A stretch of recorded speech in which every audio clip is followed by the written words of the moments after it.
Matter. My name is Rick, and here for another beautiful show. Um, I was just shuffling my cards before the show. Um, I feel like I'm going to be using them today, so I have a feeling several people will come in for a reading. We don't have no early birds today, which is okay. I did the show in the last. It literally it took me like less than 3 minutes, like 3 minutes to set up the show. And I was like, oh, I'm gonna do a show, but I didn't have a program yet. And I was like, oh, let me just do it real quick and set it up.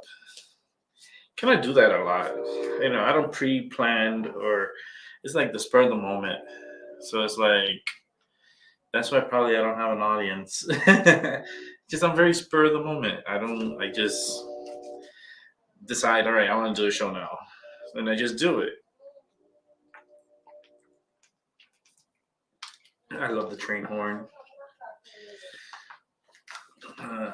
Yeah, I was so tired today. My medications, man, I'm going to have to talk to my doctor because my medications make me very sleepy. Very, very sleepy.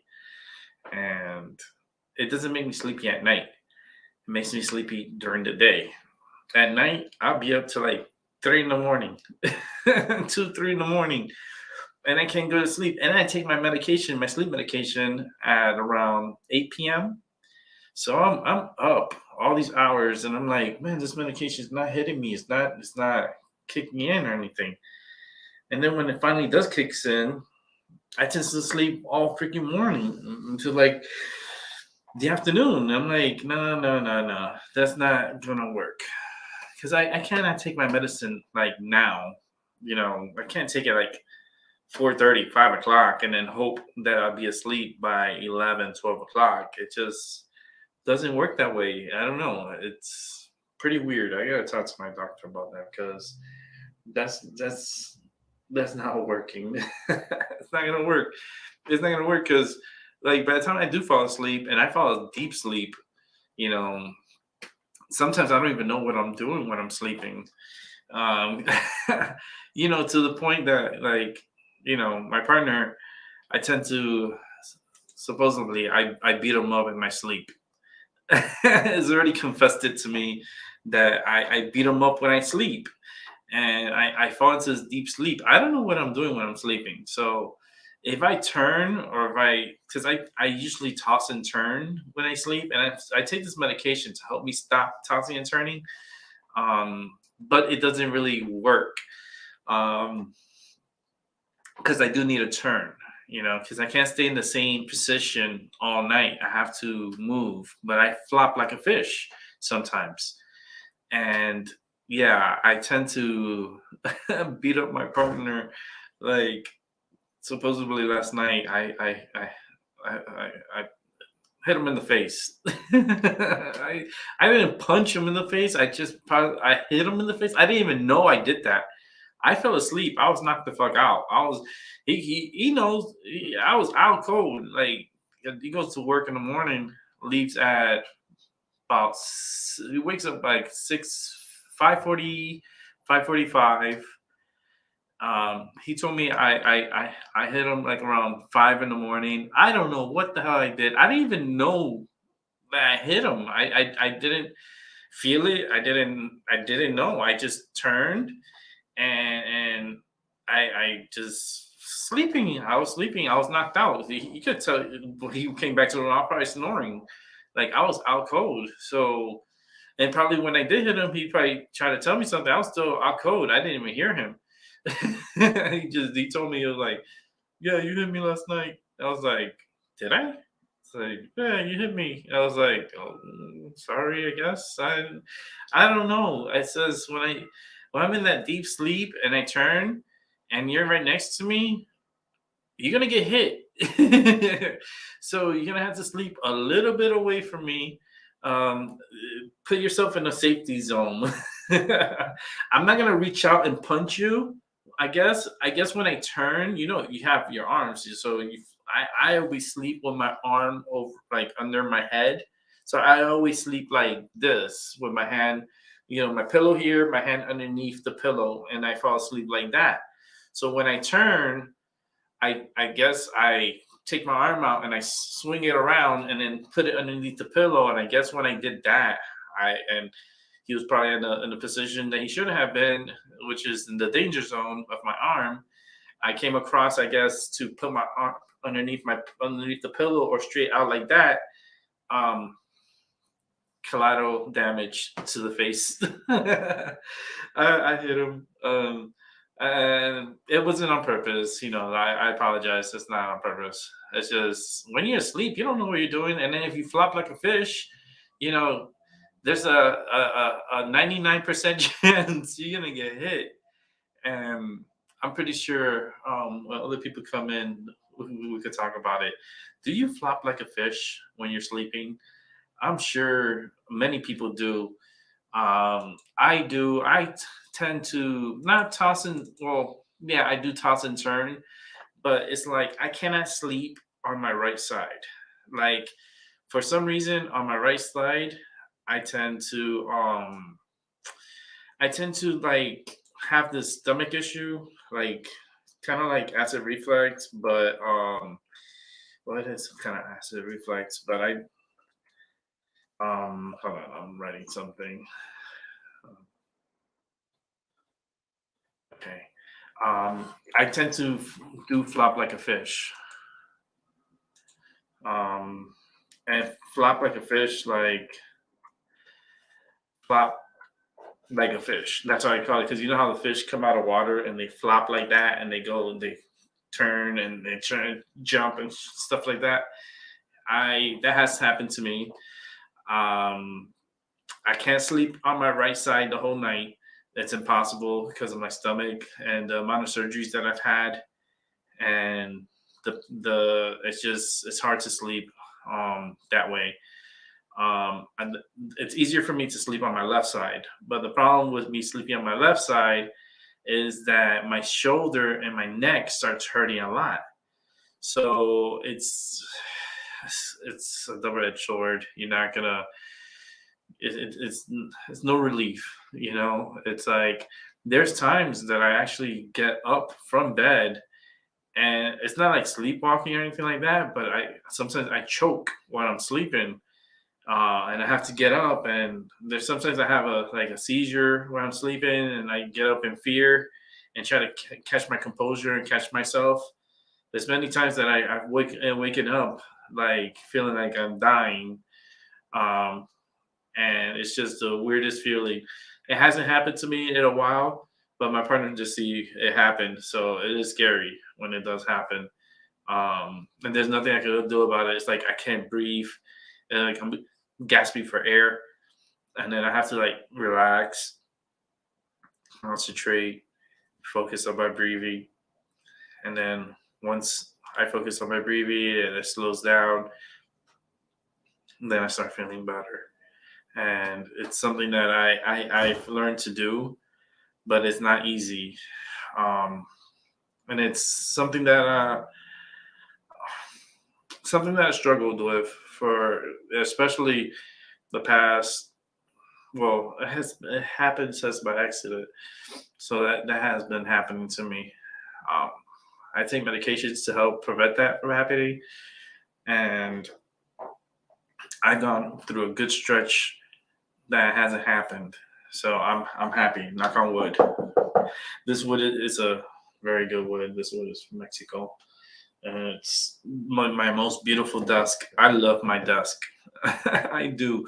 But it's real wood and it's heavy as fuck. It's a heavy desk, but I love this desk. Um, I want to get a back end table, a table for the backside. I want to get two of them, one on each side. It's gonna cost me like about $250 each one, probably 200 each one. I gotta go to the place where I purchased this desk, which I purchased it at Jordan's Furniture here in the Northeast. I may have to go and see if they have these desks. Well, I don't want this desk because I already have this desk. I just want to see if I have the tables for the background because the show's going to change. The setup is going to change. The look of it is going to change. I don't think the desk so much is going to change, but it's going to probably be less clutter on the desk, which is not clutter because it's all my it's all my crystals, my statues, my this is what brings me a lot of positive energy. So my desk, I want to keep it as close to how it is as possible, but my background is going to change. The outlook is going to change. Um, it's going to change big time, and things are going to get a lot better in the near future. I don't know exactly when I want to start doing that. Um, Maybe I don't know if I should do it for the new year or if I should do it for the holidays to change. It's gonna be a big change. It's gonna be such a big change, and I'm gonna invest into it. I'm gonna invest in order to progress. So I gotta put a lot of the stuff. It's a lot I put into it. This is my heart, my soul. I'm investing in myself to bring this to life, to help people, and it takes a lot of money, it takes a lot of patience, it takes a lot of energy um to make it how I want it to be comfortable. I was thinking, hear me out, I was thinking of not changing the background so much, right? But I was thinking and I was looking into it, maybe putting some black lights that maybe come from above down this way, like facing the back area, and all the areas back here get highlighted with black light. So it kind of has like this really cool futuristic look with the black lights that hits against the whites and it actually pops a little bit more. Um, I was thinking about that because especially this sign here will pop so much with black lighting. With the black lights, it will make it glow into a beautiful color and give it more energy. And I was thinking maybe putting it from above, facing downwards, kind of like a spotlighting downwards towards the banners, the tapestries, and that way it could highlight and it could brighten up so everyone could see like everything that's on this banner. And um and putting new banners like for this side. This here is a curtain, so this is at night. You can't really see what it is. It's a lot of artwork on it. So when people see it from the outside, it has look at this crazy tongue. Like you see it right here. There's like a crazy tongue. You see the mouth. You see the eyes. You see it has a lot of artwork over here. It's like really cool. I actually want to change this. I want to change it to something else. Um, Something really cool. But this is for my bedroom. And then of course this tapestry back here, this is gonna change. This is the yin and the yang. That's gonna change because that's an older banner there. So I want to change that out. And then the marijuana banner most likely is gonna stay in the new once I change everything. It's probably gonna stay behind me. But definitely I'm gonna have a lot of space on this side for new things. And then I'm gonna have a good area back here because you can see I have stuff back here. I have my little pill back bucket, which I should turn on the candle because it's a little dark over here. Let me turn it on.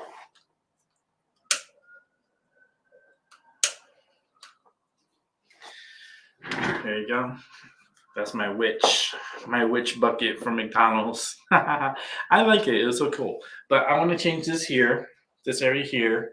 I want to have a nice table back here, a good long table that could reach all the way to this side here. So it's going to be all this here. And then another table behind me that will go from this side here all across until you see the screen. So, but I want this table to be a little bit more elevated. So I might have to put something on it, or it could be a little bit up so people can see what's on it. Because I want to put things on it and decorate it on the background and also on this side too. I want to decorate it and people can see Right here, I have a lamp here, which I could turn on. I have a little switch here that turns on the light. You can see it's nice and bright, so you can see. But I don't like too much light, so I keep it off. But I have this other light that actually changes colors. You can see this here. They change colors, and I have one, two, three. I think there's four of them, and one over here. So I have four of these lights that lights up here. But I don't know. It's a lot of planning, a lot of thinking of what I want to do to improve the show and bring in more people. I feel like I do things spur of the moment. I should have things planned, but I hate planning because sometimes when you plan things, it doesn't come out to how you want it to come out. So for me, it's like I'm that spur of the moment. I'm that like the one that comes in out of nowhere. When I do my shows, I don't have a certain time that I come on. Um, which I don't know. I think that's the reason why I don't have a good steady audience at the moment. Is because I come on all different times. It depends on what time I come on. There's gonna be days that I'm gonna do late nights. Once I get to the new area, once I get the new area set up, which is on that side, is the other room. Um, Once I set it up on that side, then I'll be able to do late night shows. So I could come in like at 10 at night and then finish like at 2, 3 in the morning. And then because I can't sleep, because you guys know I have insomnia and I take medication for my insomnia. Um, and it's been having that for years. It's documented on my show. I've done shows that has been all nighters that I'll do hours and hours all night. I mean, I could even pick a show and rebroadcast it so you guys can see. And the amount of people that I had on there, and very helpful people, very, you know, I feel like delighted when those people come around too because I get happy.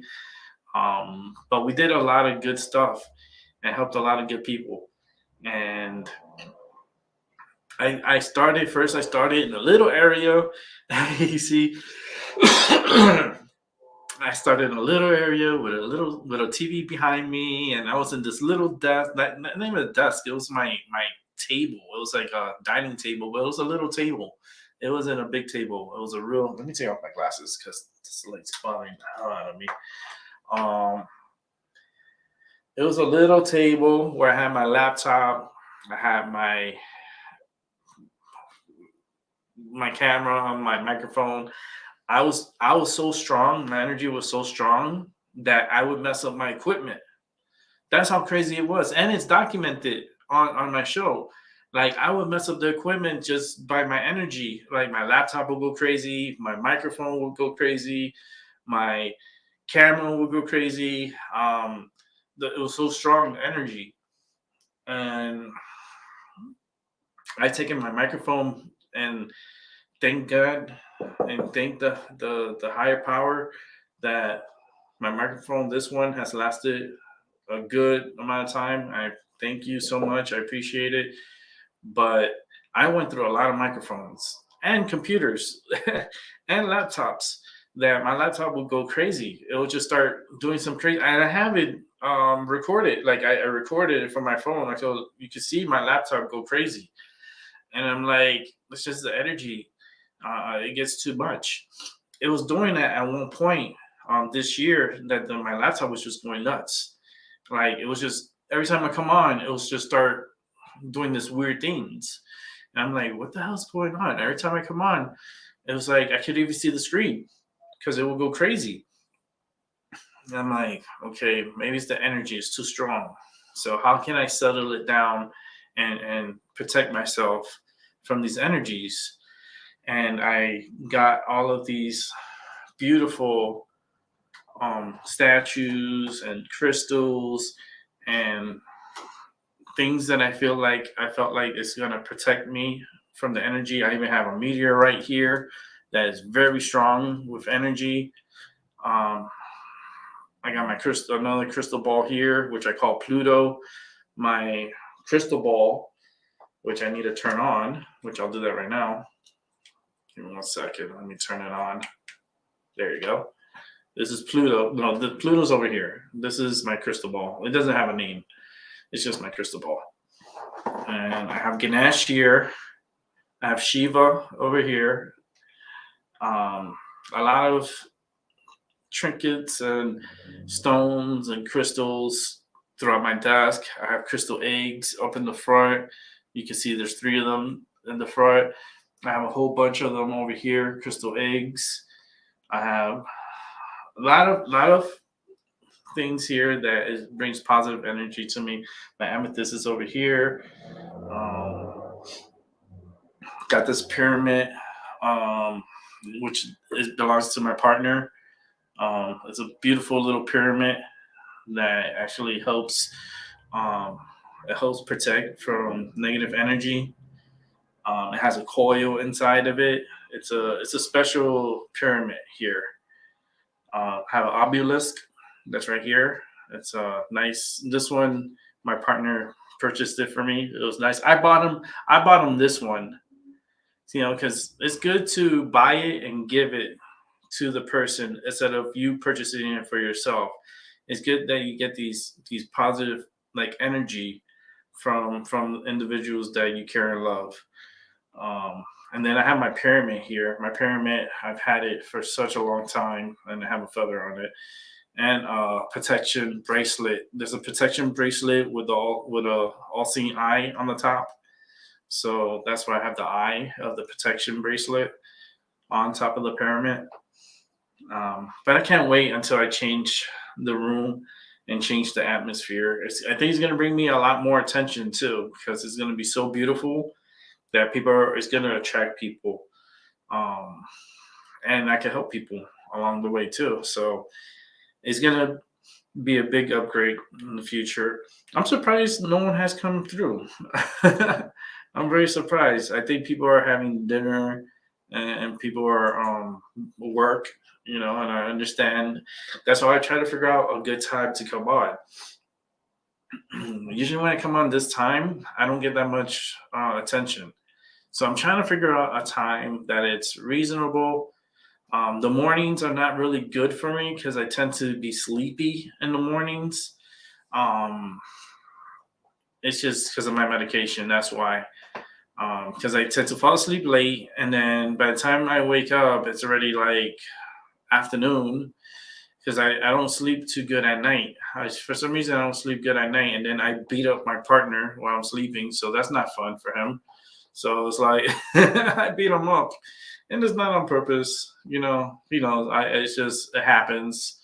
And just many times I hit him, and I don't do it on purpose. It's when I'm sleeping, I move my arms, and if you're in the danger zone, you're gonna get hit. You're gonna get hit. So that's why I tell him sleep a little away from me, because if you don't, you're gonna get hit. You're gonna get hit. So I know he's watching, so he knows now. He's gonna have to stay a little bit away from me if he doesn't want to get hit.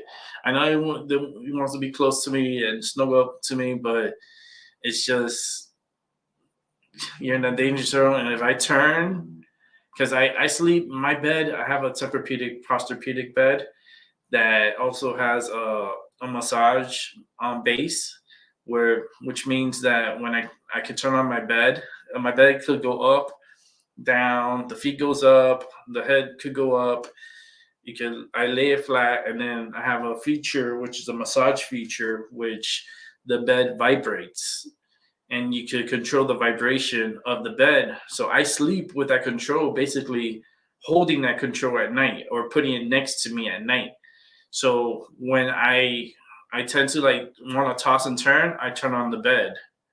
So when I turn on the bed, it calms my nerves down and calms my muscles down, so I don't be flopping so much. So every night, this bed is always on throughout the night. So it kind of gives you a really good massage while you're sleeping.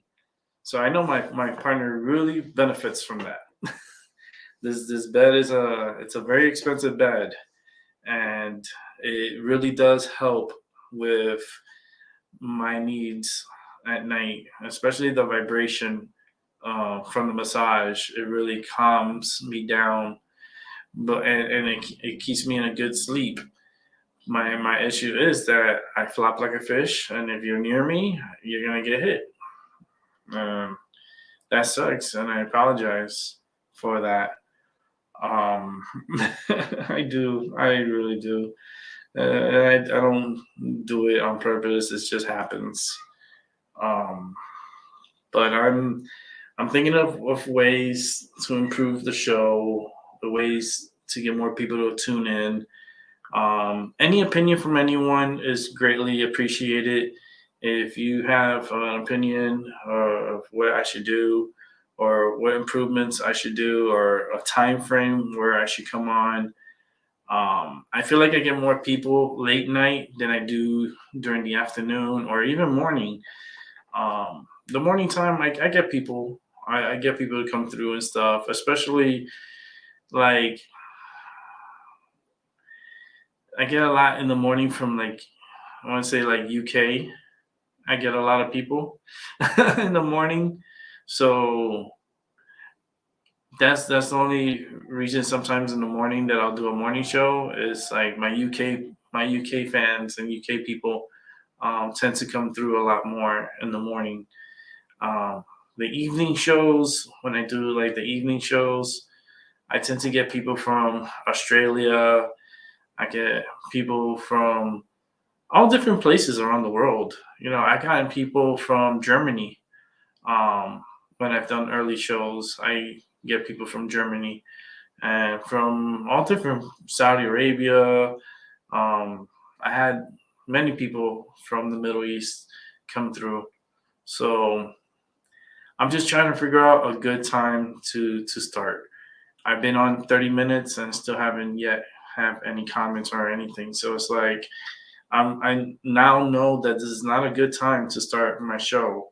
So I'm thinking that six to nine. Sometimes I get people to come through, or I'm gonna have to figure out a way once I start the studio, get the studio going. I may have to do a late show that I'll start like 7 to like 7 to 11, or even sometimes a later show, which could be on here until 2 in the morning. Um, and I feel like during those times I get more people to come on and there's more activity. Um, and it sucks because like I want to be in bed. I don't want to be on the show so much. So those late shows are gonna be only like on the weekends, like Friday, Saturday. Um, those 2 days will be like late night days. It's not gonna be like this weekend or this month. It's gonna be like in the future once I move into the new area. Then I could go ahead and do the show from starting at a later time. Maybe could start the show at 8 o'clock and wrap it up like around one in the morning, where I could get people from around the world to come and tune in, and we all help each other, especially when I get other psychics on here. Um, it'll be a lot of fun. But right now, I'm not doing nothing. I'm just chilling. Not even Albie came through yet, but he'll come through. He always does. So, because right now people are having dinner, people are getting, you know, they're typically at work or getting out of work. And if you're in the West Coast, you're definitely probably working or doing some things. And I'm still trying to figure out a good time frame to start the show. And as a psychic, I can't really predict that because I'm not like a one to predict things. I'm one to see things, and the visions that I'm looking at is like starting the show at 7 and then finishing up like just doing like a 5 hour show with finishes what 7, we got 8, 9, 10, 11, 12 will be 5 hours. If I did a 7-hour show, it'll be like to 2 in the morning, and I don't want to be on there too like that. So, and I gotta spend time with my my loved one, and it's like I gotta balance it. It's I gotta reserve time, and also not take away time. So I gotta figure that out. Like if I do like a Sunday through Thursday, starting from 6, or I don't know. I don't know. That's why I need people's opinion and people to give me when I should start. The first person who tells me a good time to start, that's what I'm gonna go by. I'm waiting for that first person to come through. Let me see. I say what's up to the people on Rumble. I know you have people watching on Rumble. Hey, Albie's over on Rumble. You know what? Let me put the link out on Rumble, because Rumble gets the link first to the show. And I think all guests that want to join the show, they're going to have to come through Rumble. That's the new policy. I'm not going to put the link out on YouTube. You have to, if you want to come on through to the show, either you get a direct invite through an email, or you're going to get the link through Rumble. Because Rumble, I want to bring up the subscription count on Rumble, and also I want to get more viewers to watch me through Rumble. Because I'm trying to phase off YouTube. I don't want to be on YouTube too much. I want to do exclusives on Rumble, so I need a better and bigger audience to do that for Rumble. So if you want to join the show, and you really want to get a reading, you're going to have to come onto StreamYard and get the link to the show. That's the only way I think I'm going to be able to get people to sign up and join Rumble and watch my show from Rumble and get the link from the show on Rumble. I'm going to totally stop doing it on YouTube, because YouTube, you get a lot of weird people. And not like you get a lot of people, but you get a lot of crazy people that try to like bomb your show and try to like do stupid stuff. I've seen like a lot of like weird people that just come through YouTube, and I don't need that. So the link will always be posted on Rumble, and then you can join the show by clicking on the link. It'll take you to StreamYard, and you can come on and get your reading. I put the link out on Rumble, so you could come on the show. I'm not doing much of anything, buddy. It's very quiet today. I did shuffle my cards. I was shuffling before the show. I feel like I'm going to be using them today. I'll be on for a few hours. If I don't get that, people to come in at a good time, then, it could be a short show. I'm just not going to be wasting my time here sitting, because this chair hurts me. And I know my partner, I already know that I'm getting a chair for Christmas. But I might get the chair early. It might be an early gift. And I told my partner, I was like, you know what? Christmas is Christmas, but, Christmas for me is every day. It's not like, just one day just to celebrate it and get your gifts. I was like, you can have a gift anytime, Christmas could be any day you want it to be. It doesn't have to be just the 25th, and he kind of agreed on that. It's like, yeah, it's true. If I want to celebrate, Christmas, I know he's going to be working, so I'm not going to be doing much of anything. The only things that I probably give away, like gifts, is probably like our friends, our close friends, me and my partner's friends, which are loved ones. We're gonna go between the both of us. We're gonna get gifts for everyone. There are like 10 of them. There's 10 individuals. We decided we're gonna split it half and half, and we're gonna get them gifts between the both of us. And it's about $30 per person. I say the gifts are going to be between $30 to $40 per person.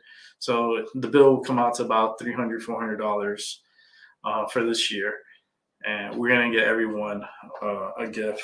And, our close loved ones, we're going to get their gifts. Besides him, he has to get his father, his mother, and all this other stuff. Me, I tend to send my parents money. I send my sister money. I'll send my niece money. I usually send it through Amazon card, so they could buy stuff through Amazon. So I usually send them like $100 each, depending. My mother, I give her always a little bit more. So let me drink some water. I see you, Albie. I'm gonna bring you on.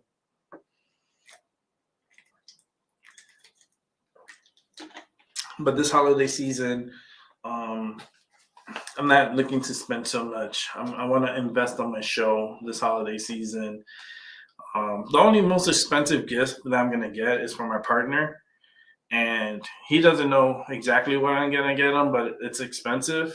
So he knows that it's expensive. It's gonna cost me a lot of money, but it's okay because he drives me crazy all the time, and this will distract him. So it'll be a good thing for him, and I think he deserves it. So he'll get a nice gift. He might get it early. He might not. It depends how if he behaves. Nah, he behaves. Is because I don't really Christmas. It's like I don't focus on just that one day. I just really don't. Um, I already know I want a chair. I don't know what else I'm gonna get. That's the only thing I don't know because I don't know what else I'm gonna get. But I already know what I'm getting him, and it's a lot of things. So hopefully he'll be appreciative of it. It'll be really nice.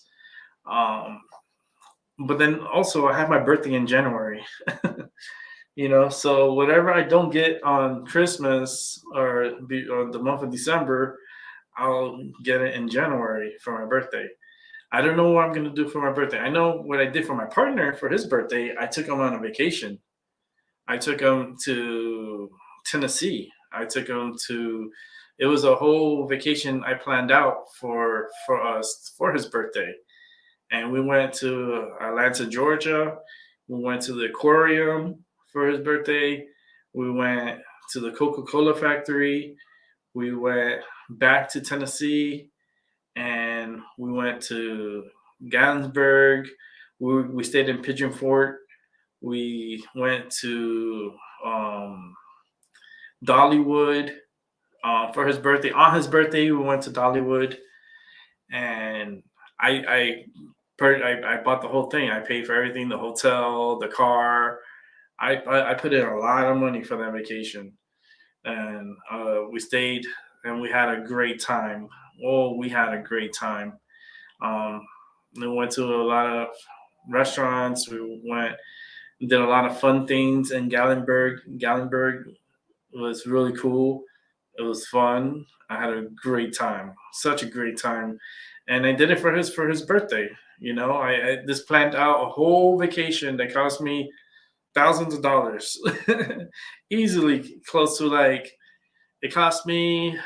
Oh man, if I was to add it up, it's almost like 1,500 to 1,600, 1,500, 1,600 with the car rental, the hotels, the entertainment, the food, like going to Dollywood, going to Georgia, going to the aquarium, going to everything. It cost me almost like $1,500 for his birthday vacation.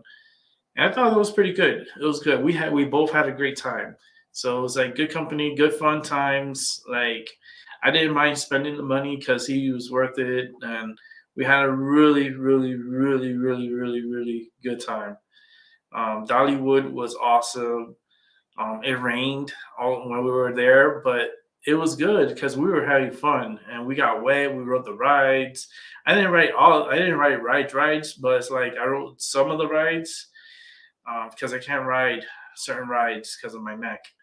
So and my spine, I can't ride certain rides. But the ones that I did, it was fun, and I had a really good time. And I would like to do it again in the future, to go back to Dollywood. I really liked Dollywood. It was so clean and beautiful. Um, and it was a good vacation. So, and we did a lot of things. And he knows. He knows I put in a lot on that vacation, and I didn't mind. You know, my birthday, I don't know what to expect. I don't know what's gonna happen for my birthday because it is in a cold. It's in the winter, so we can't really plan much of anything because we don't know if we plan on my birthday, right? And let's say we go somewhere tropical, which we can go for my birthday. My issue is that, yeah, we leave, but then what happens if a storm comes through, like a winter storm, and then we got to come back home, and then we can't because there this area is suffering through a winter storm, so we can't fly back, and we get delayed, and that's the risks of traveling in the wintertime because of the snow, or like, you know, unless we book it like a week or two before my birthday, maybe a week before my birthday, to book out a vacation and make sure the weather, because we always have to factor in the weather, not only for here but for where we're going, and make sure that it's okay to travel without having to, book a trip now for January, and we don't know what's going to happen on my birthday, and then starting to find out that we're going through a winter storm, and then we can't fly nowhere, and then the trip gets fucked up because we can't fly, we can't go nothing, everything gets all delayed, and it's hard to travel in January. Anywhere between January, February, and March is very it's hard to travel in those months because you don't know what's gonna, like, weather wise, unless you book the trip like a week out. That's the only way you're gonna be able to travel on those winter months. Um, I just it's no way. Like for the summertime, it's fine because you could book it out like 6 months, 3 months ahead of time, and you're safe because it's if it you're gonna be more on the safer side. The only thing about in the summertime, if you go anywhere in the tropics, you have to deal with the tropical systems. You never know if you're gonna get hit or that area's gonna get hit by a hurricane or so forth. Or if it's a lot easier to travel in the summertime for sure. Winter is very difficult unless you book your trip a week in advance. That's the only way you're gonna be able to do that. So for my birthday, I'm gonna see how the conditions are gonna be. If the conditions are good and there's no snow and there's no crazy systems that are coming, and during my birthday time, because my birthday falls on the weekend, I might just go on a trip. I feel like I'm gonna go on a trip. Um, Go ahead and make dinner. Be back. Okay, Albie, go ahead and make your dinner. Just let me know when you get back, and I'll let you in when I'm done talking. So go ahead and do your dinner. Because Albie's here. Albie's in the background. So, and I see you there, Albie. Um, but go ahead and do your dinner, and then once you're done, just hit me up on the private chat. Let me know that you're done. Um, I don't know what I want to do. I know where I want to go. I would love to go to Iceland, but I would have to get my passport. I'm gonna work on it. Something always told me to wait for the passport. Don't rush. Wait to get it, because the passport, once you get it, then you're allowed a certain time frame to travel. But something in my head always tells me to wait, and I have to wait, because if my head is telling me that, I'm not gonna go against my feelings, go against the voices in my head, the energy that's telling me to wait. I'm not gonna go against it, So I have to be patient and wait. Now, come December, I can do it. Like I could do the passports. I get it expedited, so I usually get it within a week or two. I get the new passport. It doesn't take long once you expedite it. Um, and the reason something kept telling me to wait is because I knew there was going to be delays in the passports. So I had to be patient. Now that December's coming, I could go ahead and do it and get the passports done. Now, once I get the passports done, then I could go anywhere that I want to go. And for my birthday, I don't know exactly where I want to go. I know I want to go somewhere. I want to go somewhere. I don't want to be home for my birthday. I want to be able to do something for my birthday. I just don't know. Don't know if I know the weather's not going to be good for, let's say, on the way back, that we're going to have problems getting back, or it's not going to be good weather. Um, like before leaving or after leaving, and then something happens, then I don't know. I don't know what I'm going to do. I would love to go to Salem. I would like to go to Salem again, but not for my birthday. Maybe for my birthday. It all depends on the weather. You know, I would like to go to Salem again and go to do maybe see stuff like that is good to do in the summertime. I've never done it in the wintertime because I know it's going to be less people, and I kind of like it like that when it's less people, because then I could go into the stores and I could talk to the people there, and there's this beautiful store that had like beautiful crystals, beautiful statues, beautiful, like everything was beautiful, and the energy was so positive in there. And I want to go back to Salem to be able to do more of the stores, because that's like a psychic's paradise. That's like if you're a psychic, you want to go to Salem. If you are into tarot cards, you're into like readings, you're into the crystal ball, you're into anything that's psychic. Salem is heaven for us. It is. It's a whole new world, and it's so beautiful, and the energy. And I know what I want. There's this crystal wand that I saw, and it was so beautiful wand. I was gonna get it, but then it was just too busy, and it was so many people in there, and I know nobody was gonna buy the wand. It's a specific one that I saw. I know where it's at. I just gotta go and get it. And I maybe I'll go around my birthday time. It don't have to be the day of my birthday. It could be before or after. But I am gonna be going back to Salem and getting that item. Maybe I'll probably go. Um, Maybe before my birthday, I could go and do like a pre-birthday thing where I could go and get what I want from there.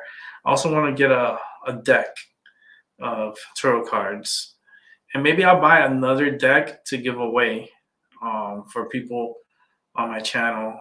If I get more people to come and watch, I'll give away things, and a deck of tarot cards from Salem, Massachusetts, will be a great gift for someone that tunes into the show.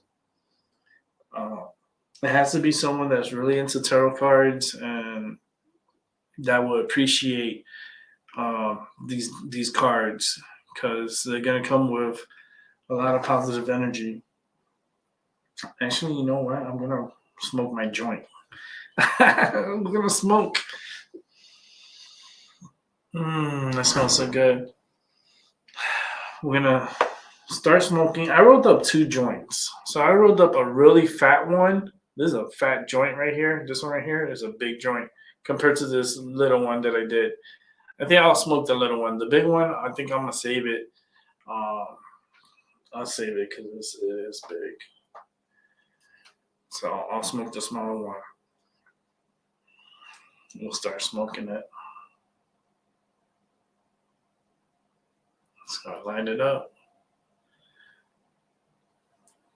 But for my birthday, I wanted to go to Iceland.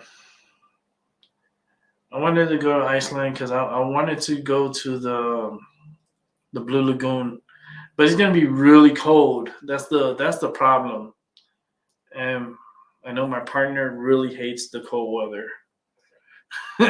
He hates the cold weather. He's not a fan of the cold weather. The weather is not. He's he's just not a fan of cold weather. And then Iceland is not gonna be a good place for him because hello, Iceland is cold, ice cold. The Blue Lagoon though, but it's really hot. That's the thing about the Blue Lagoon. It is very hot. The water is so therapeutical. The hot springs in Iceland, because it's not only the Blue Lagoon, there's other hot springs in Iceland that it's so magical and beautiful, you know. And I would love to experience that. I would like to do that. Um, but I don't want to be out there for too long. Like if I go to Iceland, it's only going to be for like 3 days. You take one, it's going to be a total of like 4 days, but one day for traveling, like to travel over there and back, and then like 2 days in Iceland. So basically be 3 days, 4 days. I think the max would be 4 days. And then just being there in Iceland would probably be like 2 or 3 days. Don't want to be there too long. It's just there to go sightseeing, go see the volcanoes. Like if I was to go over there, I will book a travel guide on tour to take me to all the volcanoes and to go take pictures of it because I have my camera. I have a professional camera. Um, Hopefully, I'll have a good cell phone so I could take pictures with my phone instead of having to take the camera because the camera's a little heavy, and it's like to take these professional pictures to carry the camera is the bitch. But the pictures come out so beautiful. So um, definitely gonna have to look into taking my camera and go to the volcanoes, and not only that, but I'm gonna share it with you guys when you guys watch the show, and during that time, if I do go, I'm gonna post it so you guys can see. I've been thinking about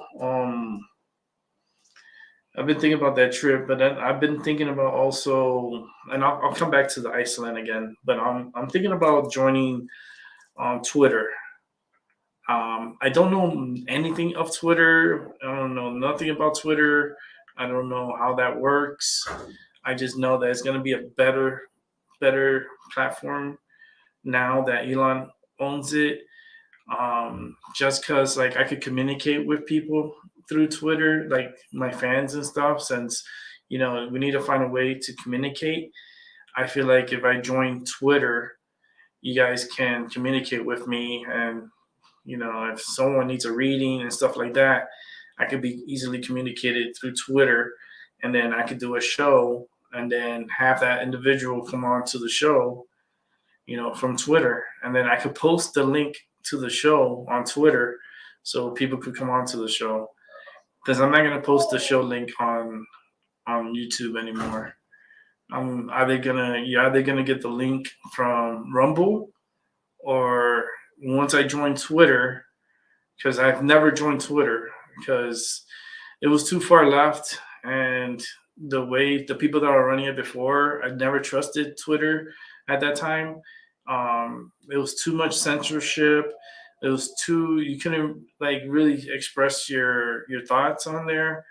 Um, you can't, like, I didn't feel like it was a good place. Like I felt like they always told me no, no, no, skip it. You don't need it.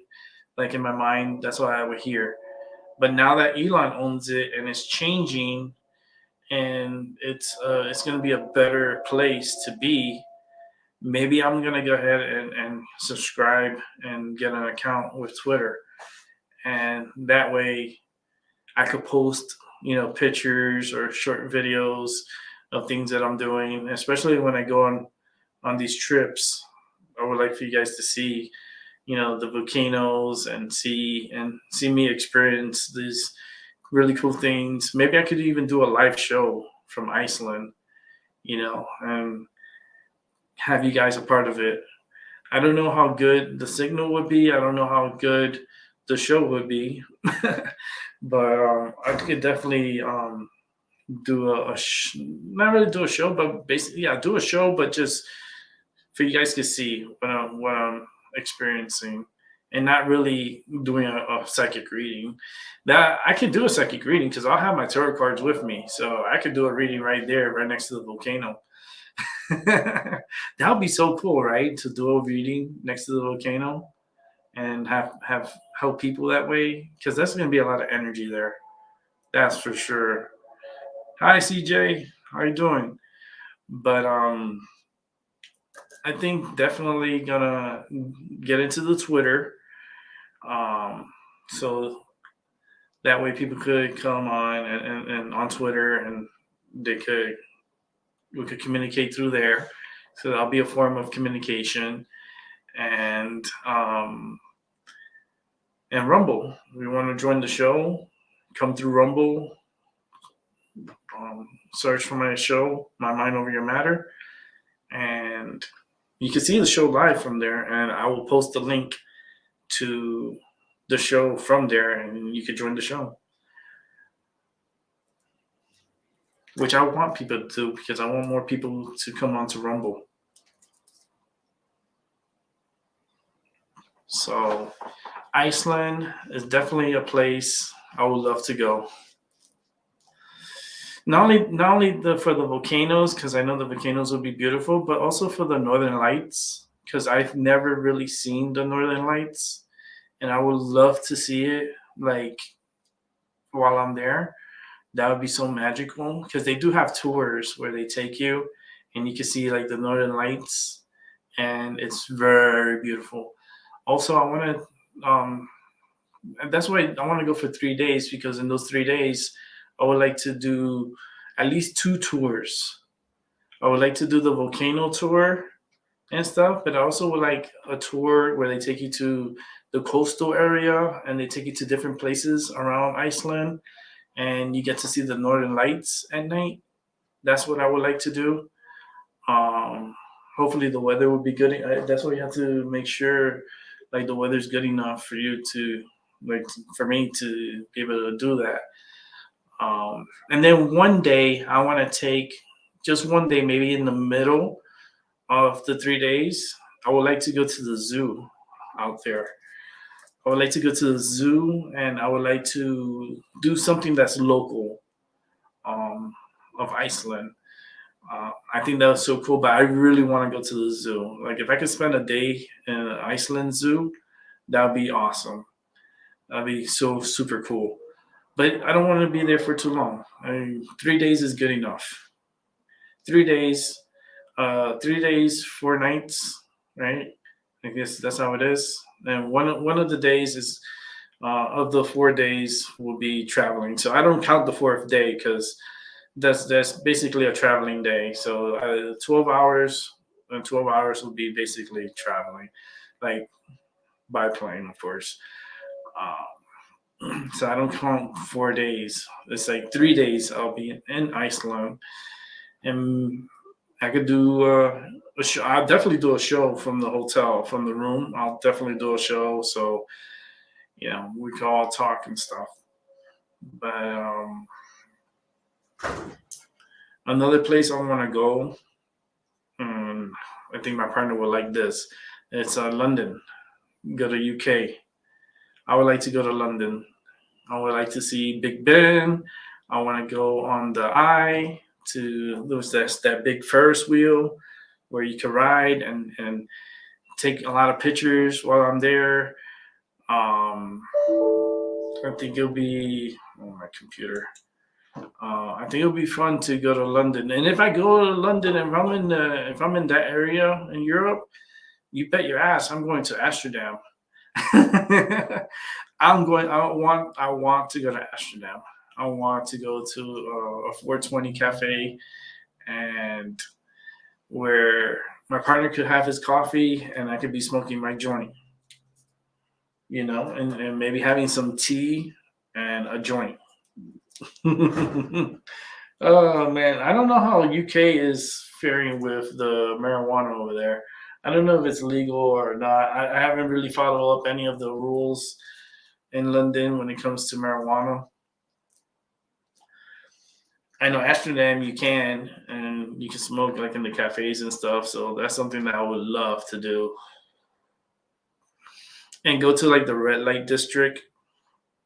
Never been. I really want to check that out. So maybe one day in Amsterdam and a few days in UK, London, where I could go sightseeing. I would have to get a tour guide, a guided tour, because I don't know nothing out there, and I don't want to get lost. So I would like to hire a tour guide that will take us to different spots around UK, and yeah, and go sightseeing and take a lot of pictures. And like since I'm in that area, I would like to do Amsterdam. A short flight to Amsterdam and spend a day in Amsterdam, and then either take the subway back or take a short flight back to UK, which I think the flight will be a lot better because you're not gonna take anything really. You're not taking nothing. I'm not willing, like, because I'll leave all my stuff in the hotel and just take a short flight to Amsterdam, spend the day there, like book it for the morning, fly there in the morning, spend the day in Amsterdam, and then fly back in the evening to UK, and then get back to the hotel and rest. Um, Something that would be so cool to do. Yeah, just thinking about it, it gets me excited. But for that, I would have to do it like it would have to be like the summertime for me to want to do that. I don't want to be out there in the winter because it gets cold. It's windy. It's not that much light. The time is just I don't know. I think it'd be better time in the summer, like to go like around June or July. Maybe it could be go to London for my partner's birthday, celebrate his birthday in London. I think that'd be pretty cool. And then instead of renting a hotel, maybe renting a cottage.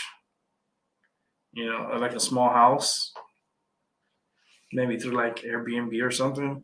And you rent a small house, like a 1 2 bedroom house, like in like kind of like in the kind of like a Hobbit house. I call it like the Hobbit.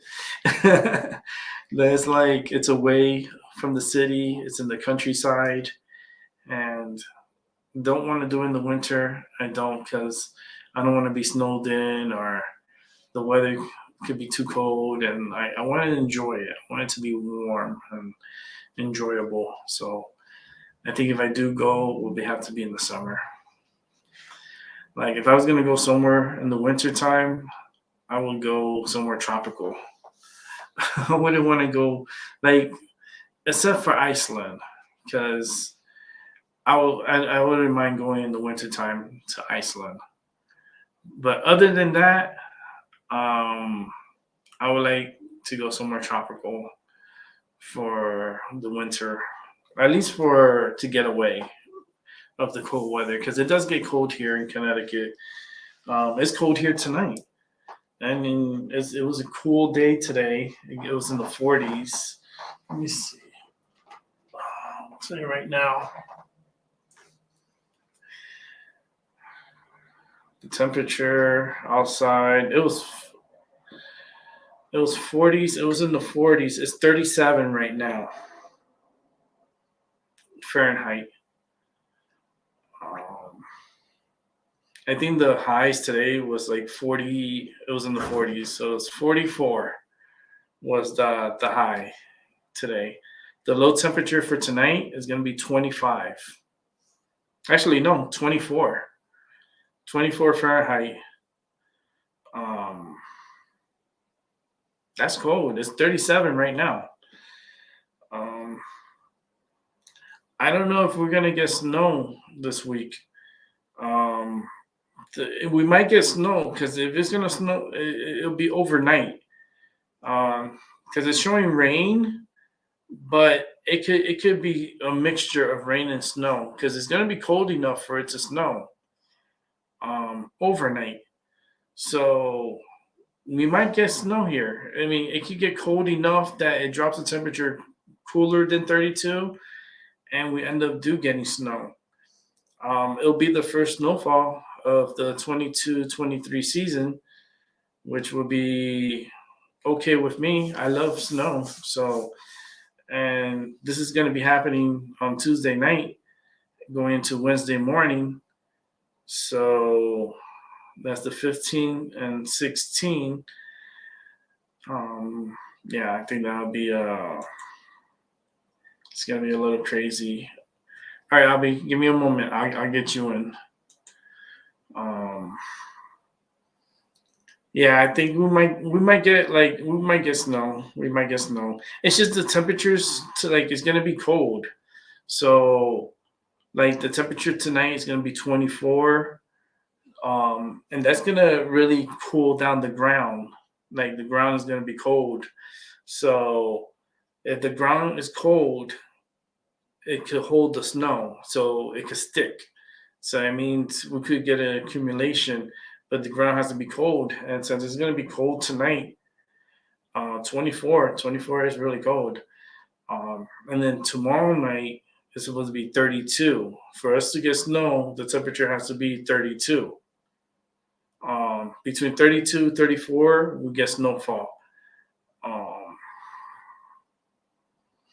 the problem is that rain freezes at 32. So if this doesn't become snow, get ready for slipping and sliding because the water will turn into ice at 32. And the ground, if the ground is cold, it's gonna freeze faster.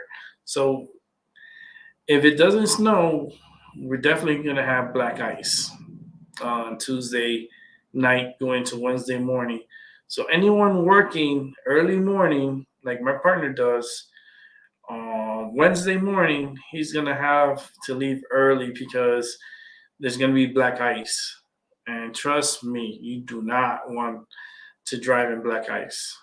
You don't. You have to be careful because your car will slide and crash easily. So that's crazy. The first black ice of the season. Ugh. I rather it to be snow. I'd be honest with you. I really rather it to be snow. You get better traction in snow. Um, you just don't want that black ice. That black ice. You know how many accidents there are gonna be Wednesday morning here if it doesn't snow? Oh man, it's not gonna be good. There's gonna be a lot of people getting into accidents. Um, and black ice is crazy because you don't see it and you run over it and your car just you lose control and you have no control. You can't control it.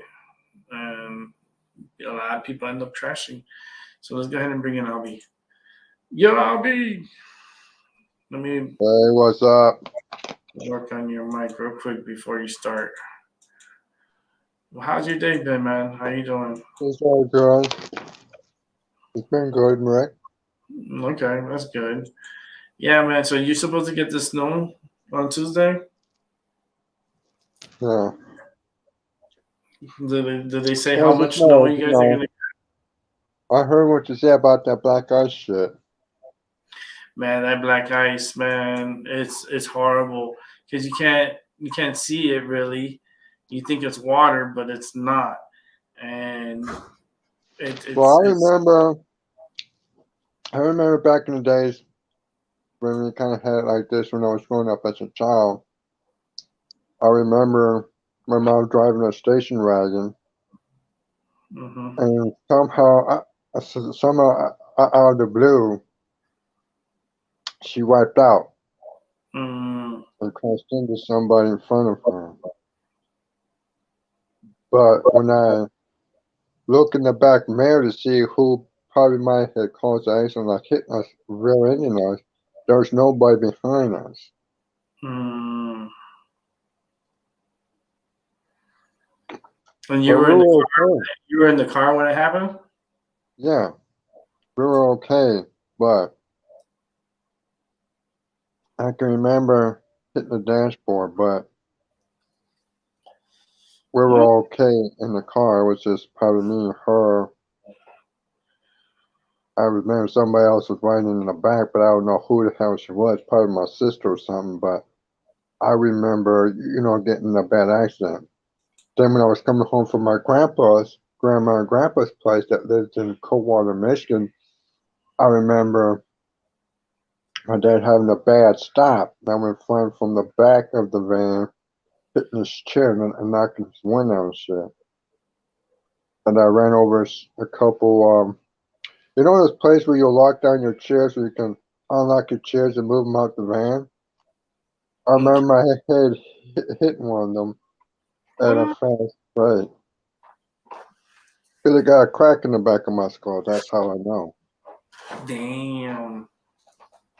Wow. That you're lucky you're alive too, because that's crazy. Because I've heard when the black ice, especially up here, it's just it gets crazy. It's like practicing for the Winter Olympics, like figure skating.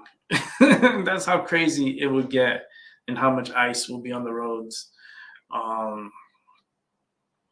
Yeah, I think this year is going to be one of those years. There's going to be a lot of black ice, and I think this Tuesday going to Wednesday is going to be one of those days. Highlight worker, how you doing? It's Lisa. This is my new name for my site. Yay, light worker. I like it, Lisa. That's really cool. Do you have the Rumble? Because I'm only putting the link out on Rumble so people to join the show. So if you want to join the show, please subscribe to and sign up to Rumble and look for my show, My Mind Over Your Matter, and the link will be posted on Rumble. Because I'm trying to get more people to come onto the show, but I want more people to sign up for Rumble so they could subscribe to my show. And I want to build the numbers in Rumble. And I want to show people how Rumble is, and they can watch shows and other things on Rumble. So I think it'd be really cool. But I like the crystal ball with the light worker at the end. It's a cute crystal ball. I have my crystal ball right here. It looks just like yours. I love my crystal ball. That's one thing I really do. I adore this crystal ball. I have Ganesh in front of it, so she's kind of like protects the crystal ball, so the negative energy can't come towards it because she's protecting it. And also Shiva, she's in the front right here. Shiva, she's in here, and she's also protecting the crystal ball and everything. It's all protection. So on my desk, this area is like, this is my little my area of comfort and protection and positive energy, because every time I sit here I get a lot of energy, a lot of positive energy. I like it. It's like, but it's going to change, so it's enjoy it now. It's a limited time. It's going to be a limited time because I'm going to change from this area. I'm going to my other room, and for me to do that, I need help because this shit's heavy. I have spinal issues. I have a broken neck. I cannot do this, especially this desk. This desk without the stuff on top of it. I'm talking about take everything off and move this desk over to the other room. This desk is very heavy. It's a heavy desk. It's solid wood. This desk is solid wood, and it is heavy. It may not look it on the screen, but it is. And once I set up the other room and I get everything all set up the way I want it, it's going to be a bigger picture, better. The background is going to look, I'm telling you, it's going to look so cool. There's gonna be times that it's gonna change the background. You guys are not gonna know it. I'm gonna have a green screen in the back, so everything's gonna look like futuristic and wild. It's gonna be amazing. I cannot wait. It's gonna be good times. Let me see who's walking right here. Oh, you got somebody here walking their dog. Because there's an area right here where there's grass and stuff, so the dogs could pee and poop right outside my window. It doesn't really bother me. Animals don't bother me. The poop and the pee is good for the grass. I don't even smell their shit, so it's not a bother. So I don't mind when people use this area for their pets. I love pets. I love dogs. I love cats. I love animals. It's like they need to do their thing, and it's real close to the door, so it's convenient. And plus, the animals, like the dogs, could smell the other dogs pee and poo, so they tend to want to cover each other area. But it doesn't bother me. I can't let animals bother me. I love them. Let me see. I think I did. Okay, gotcha. When I'm off work. Oh, you're at work. Okay. When you're on till I'm gonna be on for a few hours. It's only 5:50, so I'm looking to be on here until like 8, maybe 9 o'clock. I'll probably be on here. I feel good to be on here for a longer period of time because I feel like more people are gonna come. So yeah, I'll be on here for like another 3 hours. This is neat setup. Thank you, Lisa. You can tell it does. I put a lot of heart into my setup. This is from my heart. So as you see my desk, how beautiful it is. This comes from my energy, my heart, for your eyes to see and enjoy. Because this is how I feel. This how I set it up is how I feel. And I feel really good about myself, and I feel like this energy and this visual helps people relax. And that's what I want. I want people to relax and feel the warmth and positive energy. You gotta have positive energy. As much negative that's out there, you have to bring that positive in and stay positive within yourself and kind of like block that negative energy out. So this is like my block here. This is in front of me. This is the energy that's protecting me from even the negative people that come through my camera and see me live and try to infiltrate me and infiltrate my energy. I have this defense in front of me. It's kind of like a roadblock in front of me to protect me too. Because there's people out there that are really bad. There's really bad people out there, and people that try to get under your skin. As much as you try to help, and you help a lot of people, but there's still a lot of bad people that do a lot of bad things. And they're kind of like energy vampires. That's what I call them, energy vampires, where they just steal your energy and steal your mojo. But I learned to not let them affect me. Like I've learned to deflect that energy away and protect myself. So let me see. Nice. We have to set days for me to do the pendulum. Yeah, whenever else I can help. Yeah, we could definitely come on. I've helped so many people through my show for other people to start their own show and start doing their thing. I've many people from before. We're talking about 5-6 years ago that have came through here, and I helped them, and they off doing their thing, and they're happy, and I'm pretty sure they're all are doing okay, and they're building that confidence and help people. I know right now not many people are watching. There's some people that are watching. I know the numbers are going to grow later on. So the more psychics I have on here, the more we can help the people. And there's going to be more people coming, like especially for the pendulum. Oh, yeah. I'll even have my pendulum too. I have it on my my night my drawer that over there. It's on top. I have my pendulum is over there. Um, but it wants to be over there because I have so many other tools here, and my pendulum, when I really need it, I take it. I'll take it, and I'll. I want to get something's telling me that I need to get another one, and I'm gonna buy it at Salem.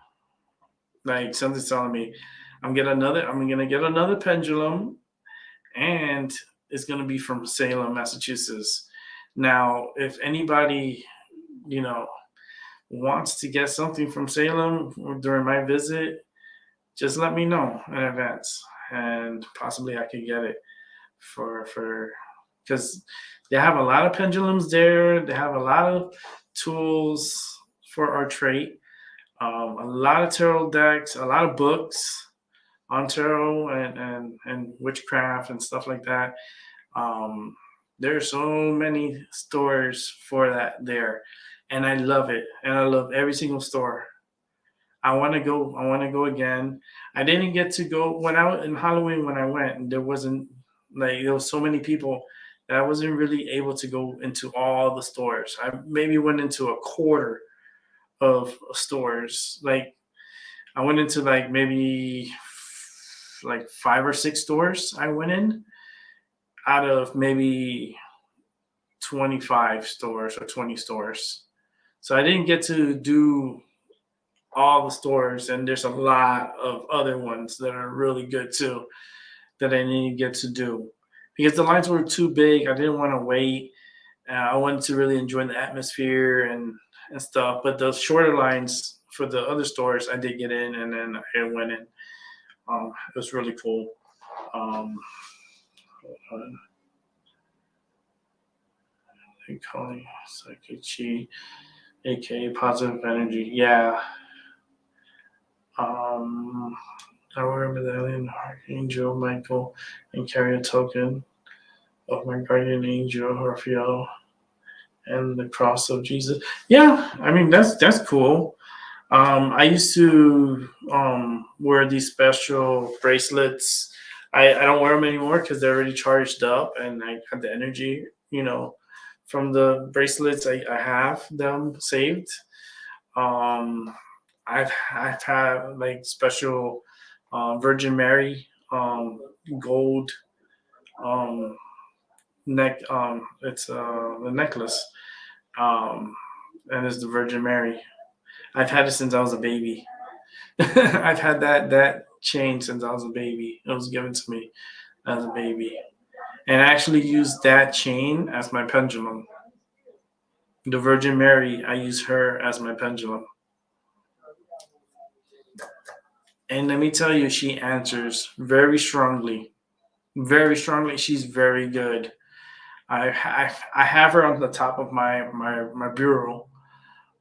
She's up there, and eventually I'm gonna have to bring her on because I'm gonna have to get up and get it. I might get it during the show, but plus wear bracelets to keep away evil possible. Yep, I have. I don't have anklets, but I had bracelets. I figure we can help each other. Yes, we can. I can do tarot, and I'm starting to read, but I'm not ready for just a straight reading yet. Yeah, I mean, it takes time. Still need my tools for confirmation. Yeah, I want one skills, and you can get those from Salem. Yeah, just let me know. I'll let you know when I do go to Salem, and if you want anything, because I have PayPal. So anybody that sends money to me or stuff like through PayPal and they want me to get certain things for them, I could do that for you. I could do that, especially from Salem. Salem, and I'll record it too. I'll record where I'm at and show you guys. Okay, this is what they have, and if you want it and stuff like that, to I could do that. Because I know some people can't really travel. They can't get away from where they're at. They can't travel and they can't go to Salem. And I live 2 hours from Salem. Massachusetts, and we just drive. That's a day, like 2 hours. It's not a long drive, you know. It's something that you can do. You could drive there and spend, 4 or 5 hours, and then drive back home and be back home for dinner. So for me, it's not a long drive from either Salem, Boston, and New York. Like New York City, I'm an hour and 30, like an hour and a half away from New York City, and Boston, I'm about an hour and 45 minutes. So both of them is about an hour 45 minutes from either New York or Boston. Salem is it's north of Boston, so it's a little bit longer to get there, but it's 2 hours. It's not bad.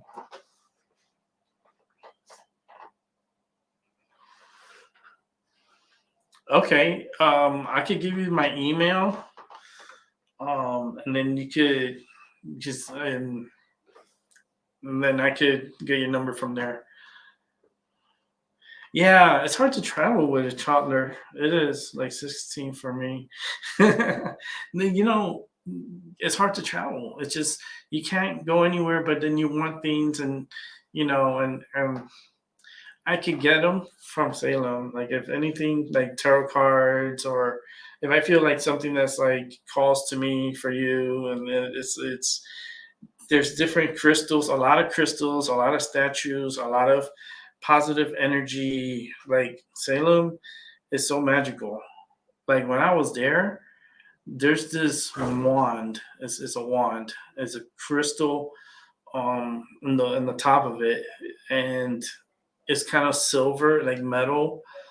It's heavy. The wand is heavy, and I feel like I could use that tool also for my readings. And when I do my readings, I could cleanse my tools with the wand, and I think it'd be magical.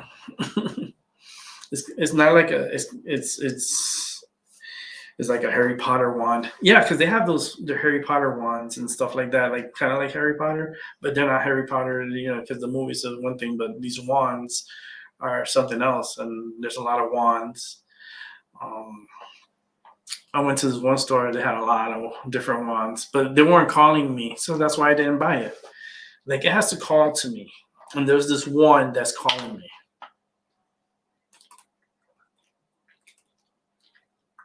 It's like, I don't know if it's silver. I think the wand is silver, and it has a crystal on the top of it, and that wand is calling me. Like even to this day, it's calling me. Like no other item is as strong as that wand. And the thing is that I kind of remember where the store that it's at, so I'm gonna have to go back and get it. I have to. I remember the store. It's in my vision, like where it's at, and the cabinet case where it's at and where it's located. Um, I just have to go to Salem and get it. I'm gonna have to go. Maybe I'll go for December.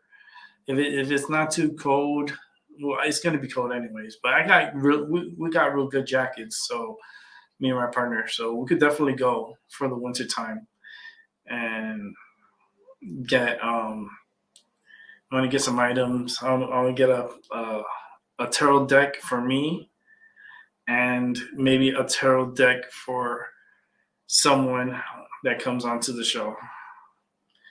And it'll be cool to do readings with the new tarot deck. Same with me and my tarot cards, pendulums, and crystals. Yep, my one is meant to be yours. Yeah, the one is meant to be with me, and I know it's calling me, and I feel this weird pain in my stomach. I just got this weird pain, like right in the middle, above the belly button to the left side. Like I got this weird pain. I need that. I want to get it. I want to get it. I know it's gonna be there, so it's telling me, don't worry. But but it's there, and I gotta get it. I just don't want to rush to get it. I don't even know how much it is. For all I know, it could be like $200 for the wand. You know, it could be an expensive wand. It could be easily $300.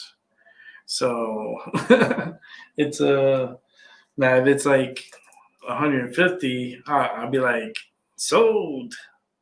You know, I'm like, it's expensive one, but it's calling me, and it's I think it's gonna make me even more clairvoyant. It's telling me, you know, items, they talk to me, so it's like it's just a weird energy that it's like kind of like a channeling. It's like an antenna. That's how I feel like wands are kind of like an antenna to get more clarity.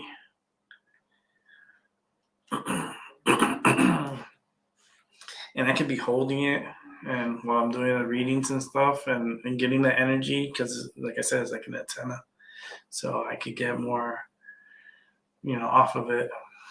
And man, I should have gotten it that day, but it was just so busy there, and I was like,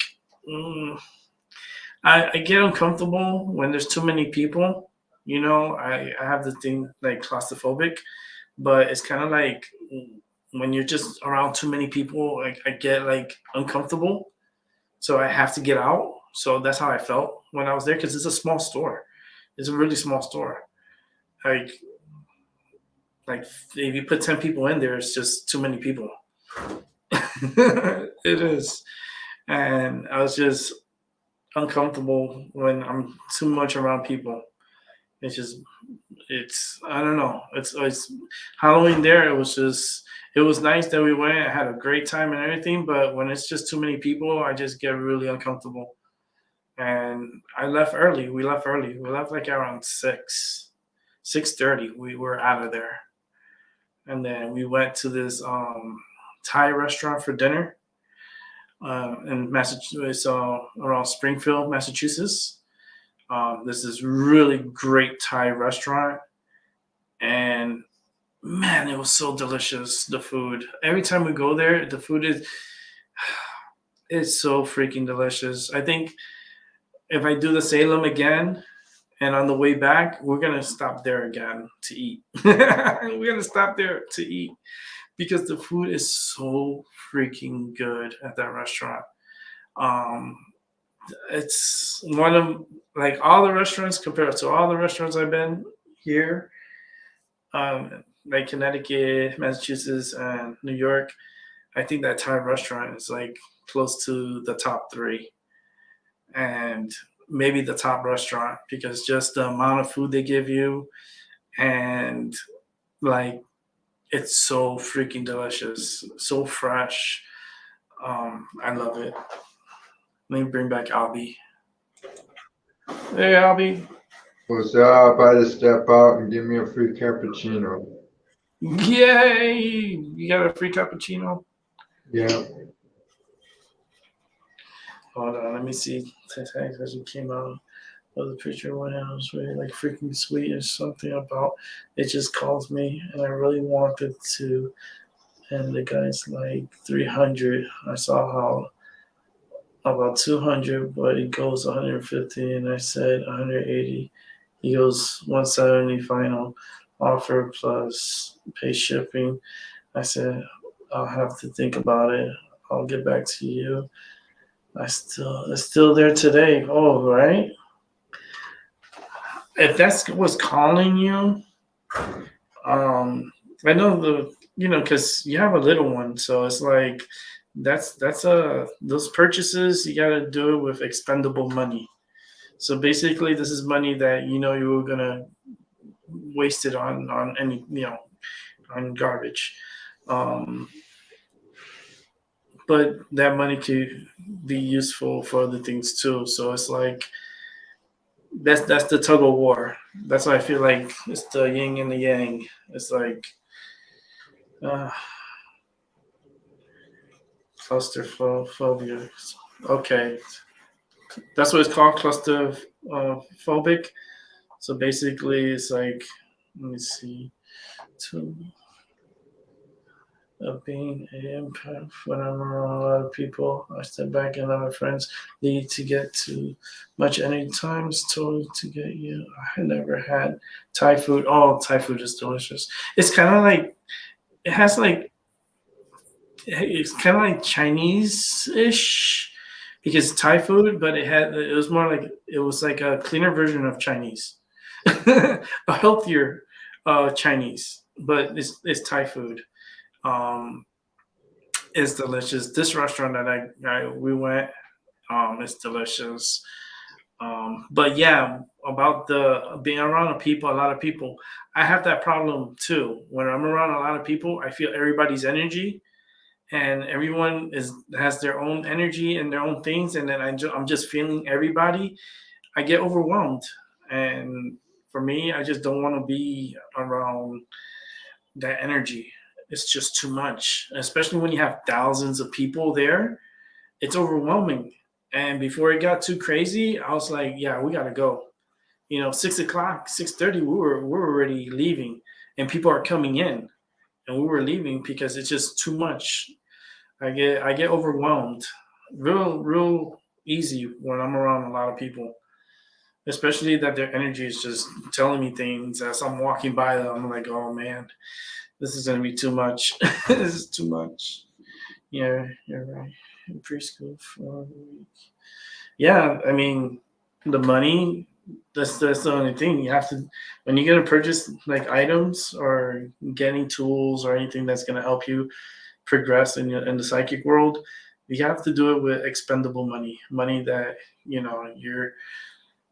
like, money that you could part ways with, and it's not gonna, like, you have all your bills paid, you have everything that you need taken care of, and then whatever that's left, that's expendable money. So that's money that you could purchase something for you, or something for what you want to use in the psychic world, like tarot cards or crystals. All this is expendable money. um, Hi, Patty Sheffield. Hope you're having a great day, Patty. Um, since her dad is not paying child support right now, exactly. And then Christmas is coming up too. You have Thanksgiving that's coming up. Thanksgiving is just less than a week and a half from now, and then you have Black Friday, and then the holidays is here, and it's like I said, like the holidays. I feel like it's a propaganda holiday. I feel like it's where countries make a lot of money off of these holidays, especially here in the United States, where people just spend ridiculous amount of money on items. And remember, everything you buy and you're paying taxes on, that money is going to the government, and that's how the government they do their budget for the upcoming year. So if they have a very successful holiday season, well, the budget for next year for, let's say, the government is going to be better. So, and that's how they pay for the military, how they pay for a lot of stuff that they run, and the whole government, like all those people that are in government, that's how they get paid, is through these holiday seasons. So, because remember, we pay taxes on everything. I gotta put on my glasses because I'm trying to see, but I'm getting like this close and it's bothering my eyes. So I'm gonna have to put my glasses to read. I hate it because you see my eyes, you see the colors. That's my laptop, and you can see it on my glasses. Now, if I look this way, you don't see it. If I look that way, you don't see it. But when I'm looking at the screen, that light is hitting me in my eyes. So that's what bothers me, is that light.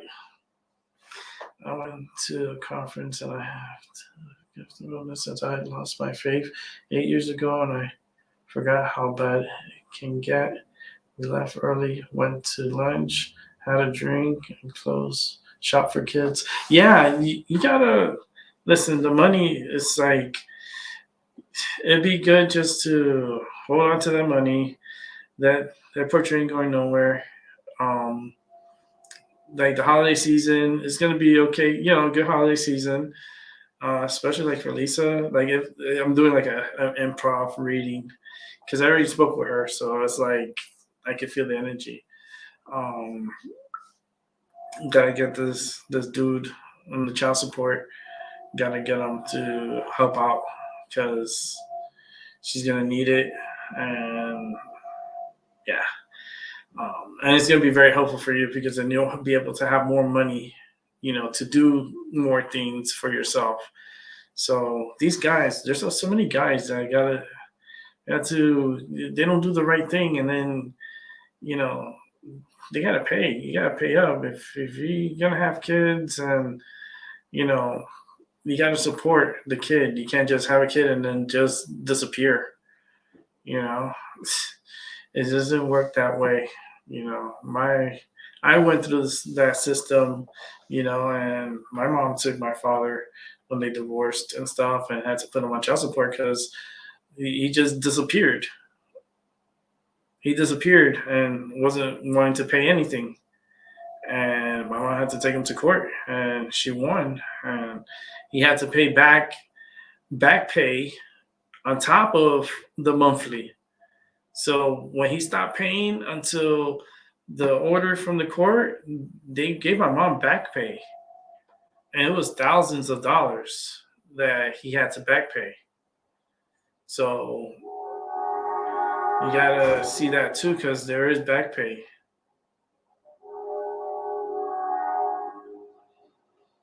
You go back to court next month, okay, but just keep that in mind. There is a back pay. From the time he stopped paying, if he hasn't paid or anything, they'll come up with a back pay amount, and then a monthly where he has to pay monthly, um, and that's gonna help out a lot. It's gonna help. Once you get the child support going and stuff, you're gonna feel more of that energy, like relief energy, and you're gonna feel like, okay, now I could be able to do more things, maybe do more with my daughter. When she gets older, we could do a little trip together. Um, yeah, I could see it. For some reason, I see this horse. I see a horse, like horseback riding. I don't know if you're into the horses, Lisa, but I see like this horse, like you guys riding a horse, and your daughter's older, but she's like riding. It's like a horseback riding, like going horseback riding, and it's in the summertime, so it's not like winter. Horseback riding in the winter, even though you can, it's just fucking cold. Um, I'm not sure you're into the horses. Let's see. He was supposed to pay $700 a month. It's already a year. I haven't revamped the pay list since he's getting paid under the table now, so I won't get anything. Yeah, no, they'll find out all this stuff.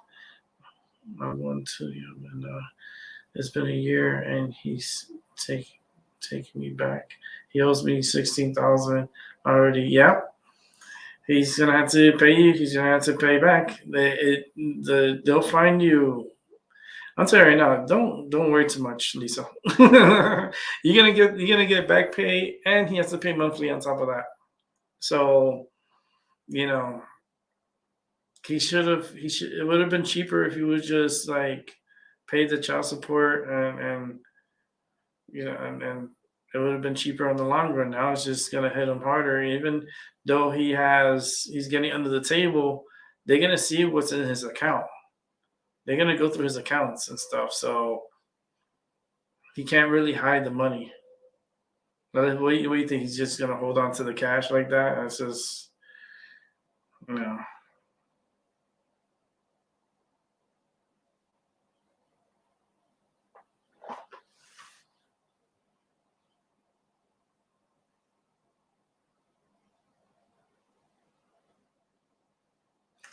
Patty, I just read your question. Um, could definitely have you come on the show to ask that. Um, I have the link on Rumble. I don't know if you have Rumble, Patty, but I have the link to the show on Rumble.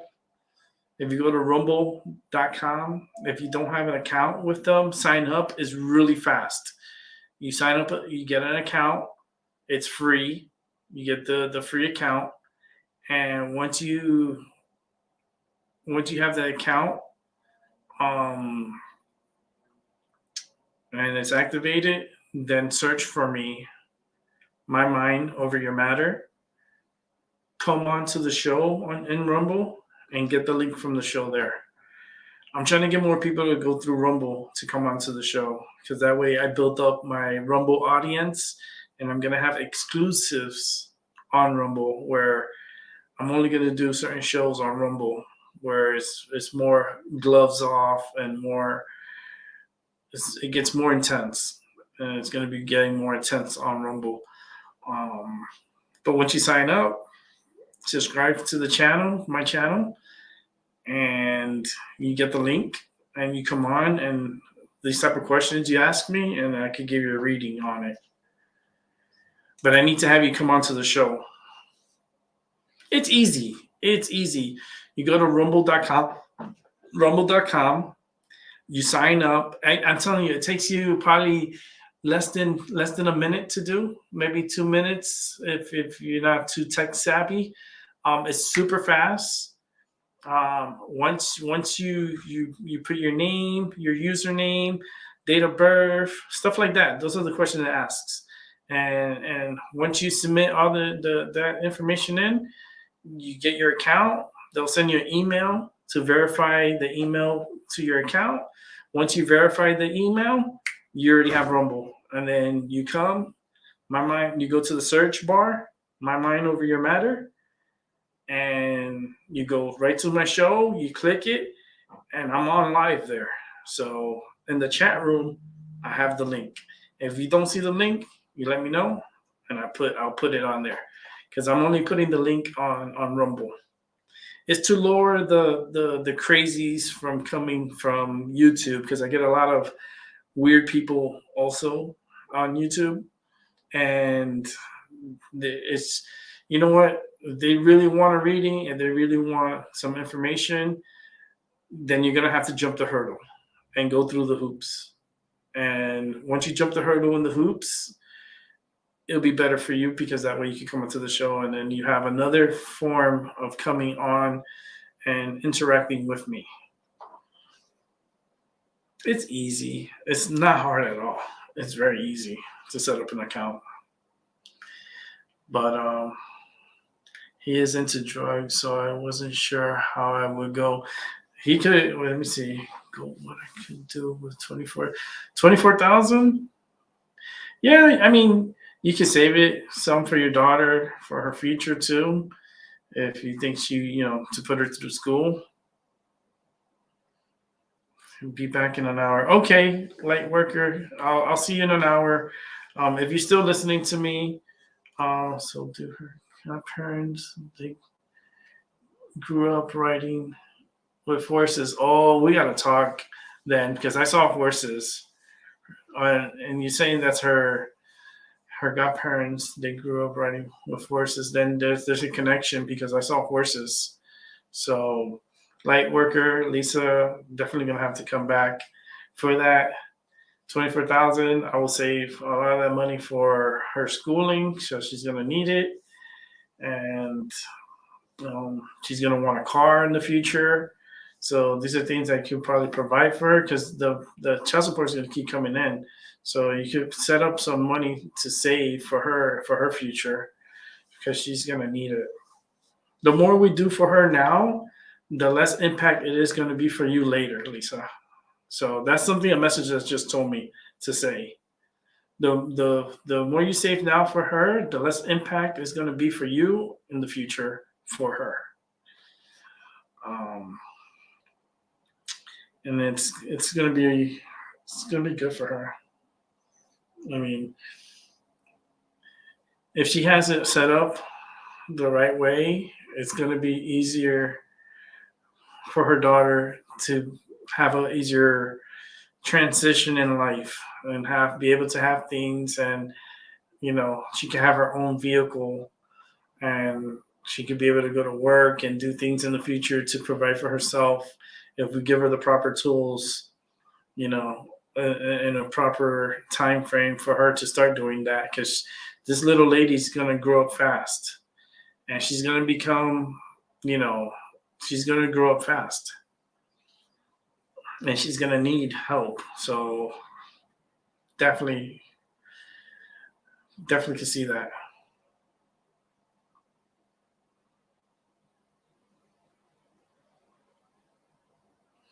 Yeah, he has to pay. He's gonna be court ordered, so he's gonna have to pay. So that's why I said not to worry, not to worry, because it happened. It happened to me with my mother and my father. My mother took his ass took his ass to court and won her case, and it was court ordered to pay back. And he had and I think it was, if I'm not mistaken, it was with interest, but my mom got back paid, and I remember because she took me to Disney World. She took me to Disney World. She took me and my sister to Disney World as to celebrate the getting the money that was supposed to be for us and to help us. She took a portion of that money and we went to Disney for the first time. That was my first Disney trip, was because of that. Because of that back pay. It was a big check too.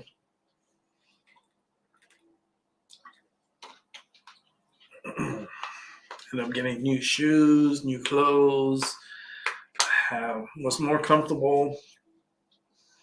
We went to Disney World, went to Universal Studios, did a lot of things. It helped out, and my dad had the money. Hello,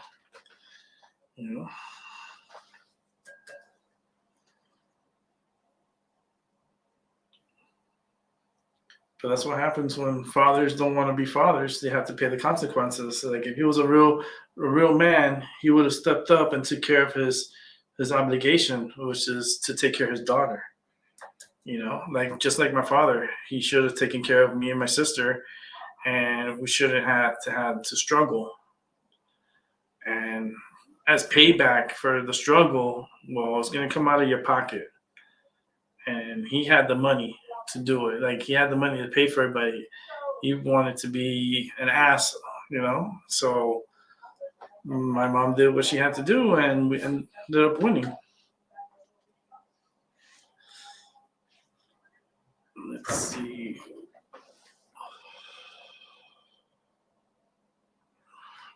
You don't have to get your hopes up, but I'm telling you, it's going to be court ordered, so the money will come through the court, not from him. The court will cut you a check. It will come from the and then they have to pay. He has to pay dumps. You're gonna get the money. He has to cut the check there at the court. When you take him to court and they say, no, you're ordered to pay this. If he doesn't take his checkbook and pay it right there, they could throw him in jail. Okay, so this happened. This is true stories for me. This is what happened to me. So I'm kind of giving you the heads up.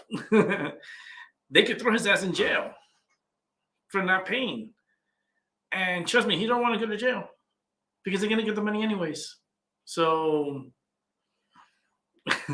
that's why I say don't worry. Yeah, you definitely will spoil her. She has already been to Cali twice and Florida for her baptism. Retreats. Very lucky. Can't afford Disney, but if I could get, I would love to take her. You're right. Yeah, take her to Disney. Well, now Disney's expensive. Remember, this is back in 1989, 1990. We went through this and went to Disney for the first time. I think it was in 1990. So back then the prices weren't that expensive to go into Disney. Not like today. Like, oh man, today's price is crazy, but you can still do it, for a one-time thing that you're gonna have the money to be able to do it anyways. Um, it'll be good to fly in and rent a car, go to the hotel. You're gonna be doing so much things out there. It's so fun. Orlando is so fun. Um, you're gonna be able to take her to Disney. You're gonna be able to take her to all the parks in Disney, not just one park, all 4 parks. You just do it. Do it. Once you get that money and you have it secured, you're gonna watch. You're gonna see. You'll see, and you're gonna have so much fun. You're gonna have so much fun. Your daughter's gonna. These are core memories. You understand? For core memories, you gotta pay out of your pocket for sometimes, but these memories they will last like for all her life. Like how I'm reminiscing right now, that's a core memory of happiness. That's priceless. I don't care how much my money my mom put out for that time. Like that's a core memory, and there's no amount of money in the world that can replace that memory. That's forever in my mind. So for you to have that experience with your daughter, it's priceless. It's a memory that she will carry on for the rest of her life, and she'll be able to share that story with her kids. So sometimes like that, you have to think that way.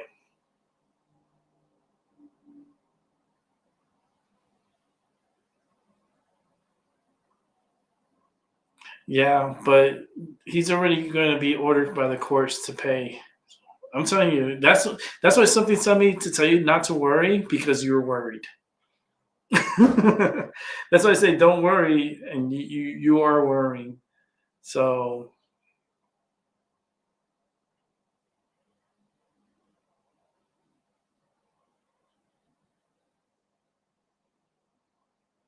yeah, the system is messed up. It's really fucked up. But they're gonna subpoena his bank accounts and his accounts. So yes, I totally agree. Wait till she's like 7, 8 years old to go. Yes, because when I went for the first time, I was 10 years old. My sister was 8 years old. So she remembers the first time and everything, and it was really good.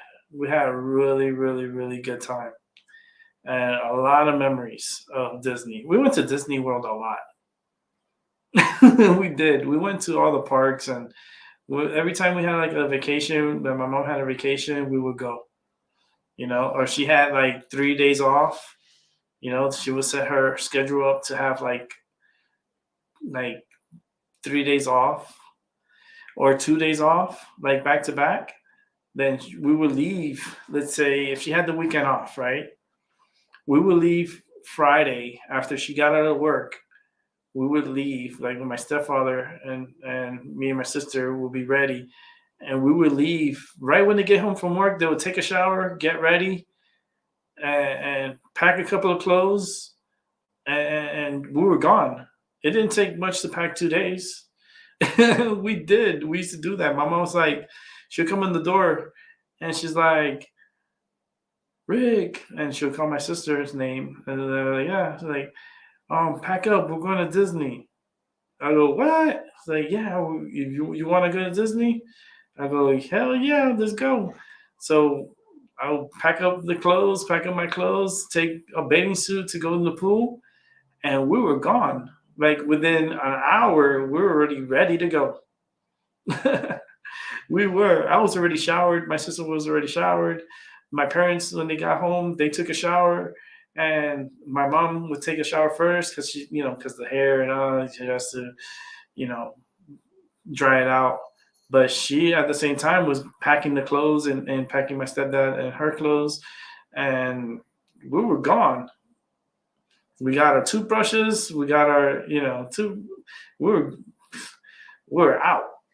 And it took us because I was living in Florida at the time. We lived in South Florida. At that time, we lived in Miami-Dade County. And yeah, it would take us like 2.5 hours to get to Disney. It was like a 2.5 hours. Like sometimes it would be 2.5, maybe 3 hours, less than 3 hours, like 2 hours and 45 minutes.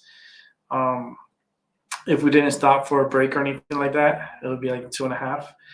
Um, yeah, we would go and we would get there by if we left like 3 o'clock, we were there by 7, and we were having dinner in Orlando.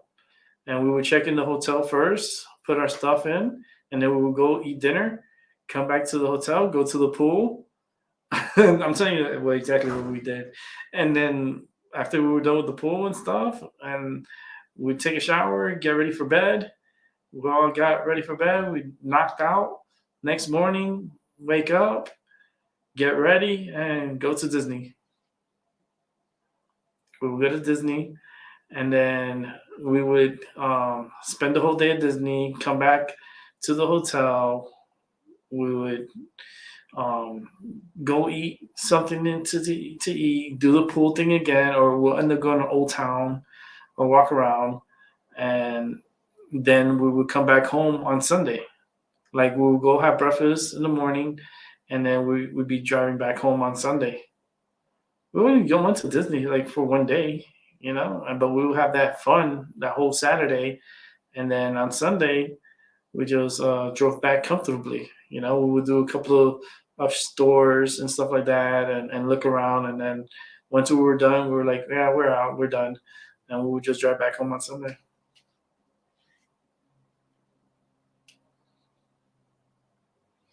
When I went to Disney for the first time, I was 10 years old.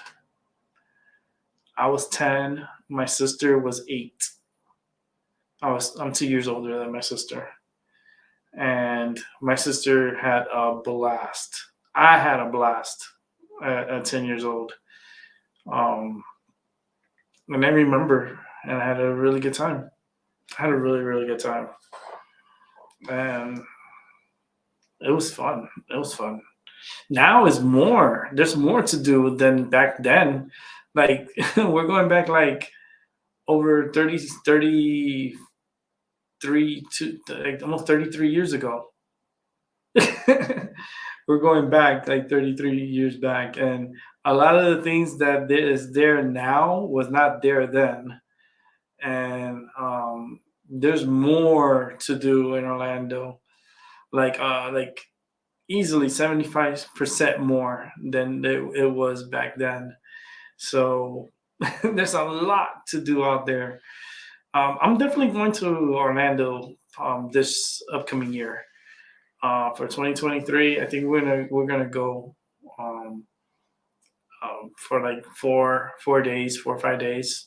We're gonna end up going to Orlando, and we're gonna do one of the parks. Most likely, probably Disney um, and Universal. I want to go to a water park, but not to ride the slides or anything because I can't do that. But I would like to get into the lazy river and just stay in the lazy river and enjoy the atmosphere and stuff. But I would like to be in the lazy river and just lay there and just enjoy the ride around and getting a nice tan. And that's it. And then come back home. But there's so much to do in Orlando. Oh man. Oof. A lot. And then they're building a new park, which Universal is building a new park, which is gonna have the Mario World. It's gonna have like a lot of things. Like I want to wait till that park opens to go there, but I'm gonna go in 2023. But when that park opens, that's gonna be like one of the biggest parks like is in a long time that's opened up, and it's gonna have a lot of attention.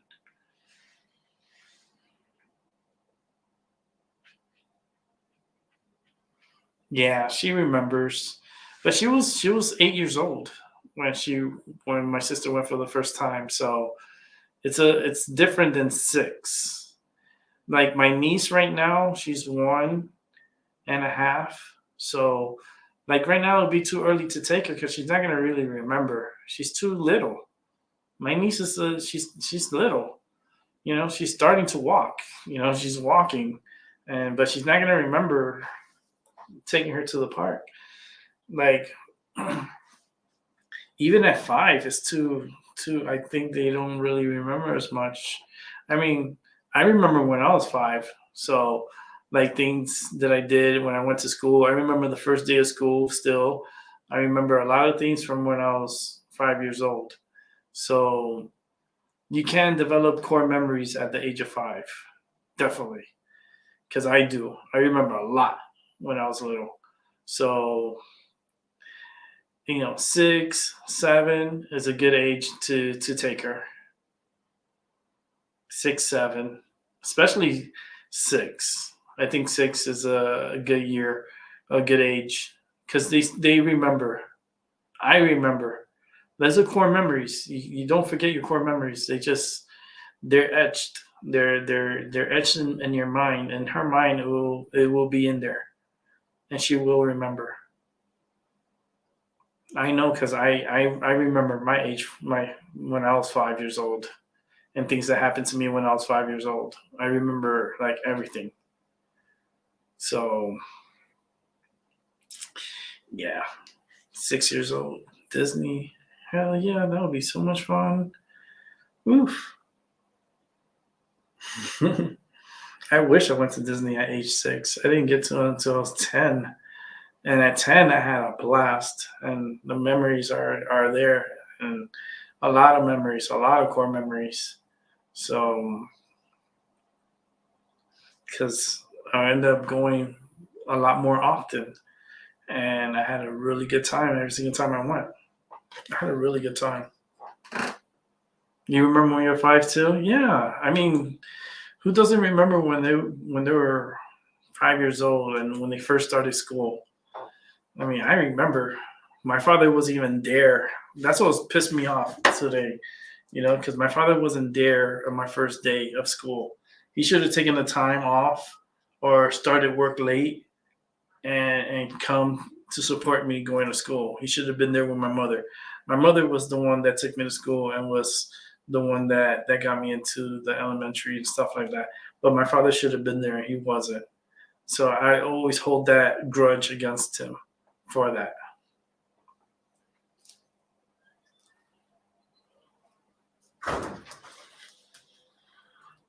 Because he could have taken the morning. He could have gotten a little bit late. He could have explained to his job, look, it's my kid's first day at school. I got to be there to take him to school for the first time.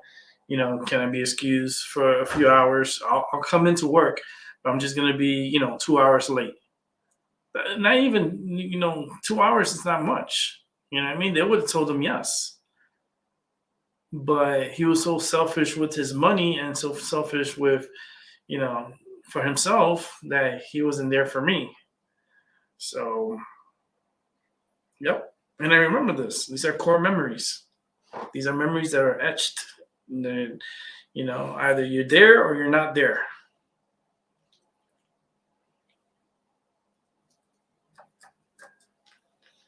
And these memories carry on for the rest of your life.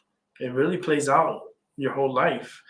These memories, and you carry it for the rest of your life. So, and that's something that happened. That happened 37 years ago for me, and I remember. So, go figure. I'm 42. 42. I'm gonna be 43 in January. So I'm not a young pup.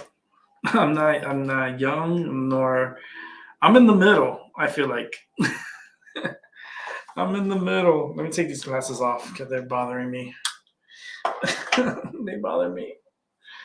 Oh man. I'm in the middle.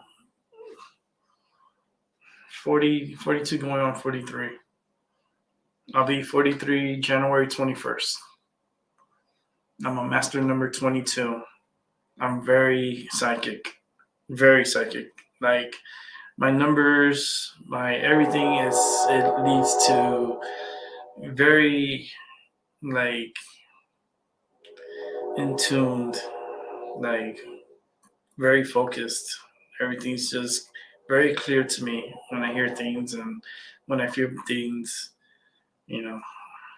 It's like I hear and I feel things. And it's been like that throughout my life.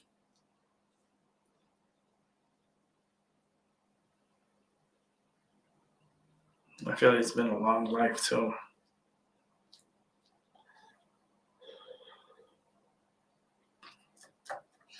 Surviving for 42 years. Shit.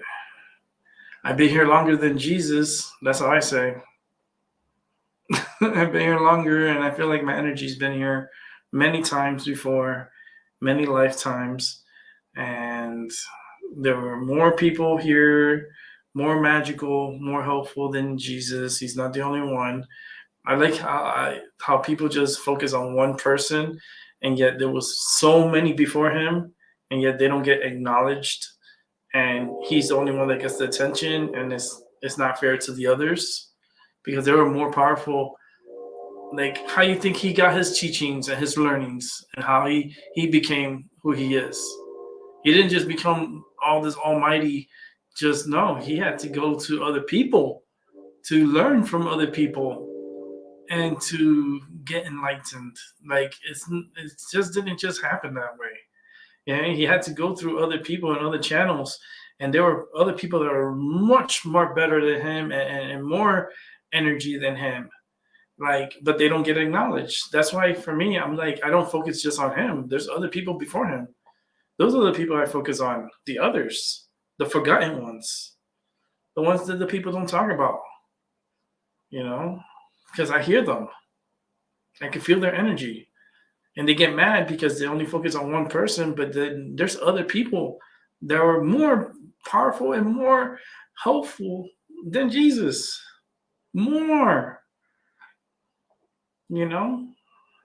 But he gets all the attention and the others don't because that's how the system is set up for you to focus on one and not focus on all. You know?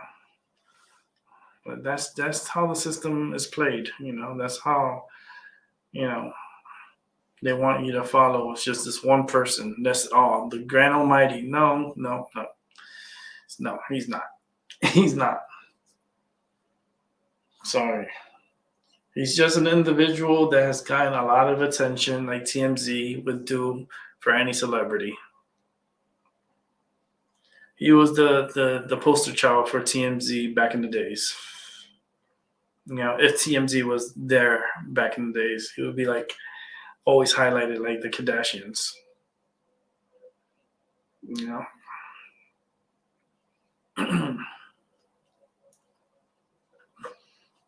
That's why there's so much conflict and so much bullshit because they tend to want to focus on this one person, but then there's more energy, more enlightened energy, especially out of India.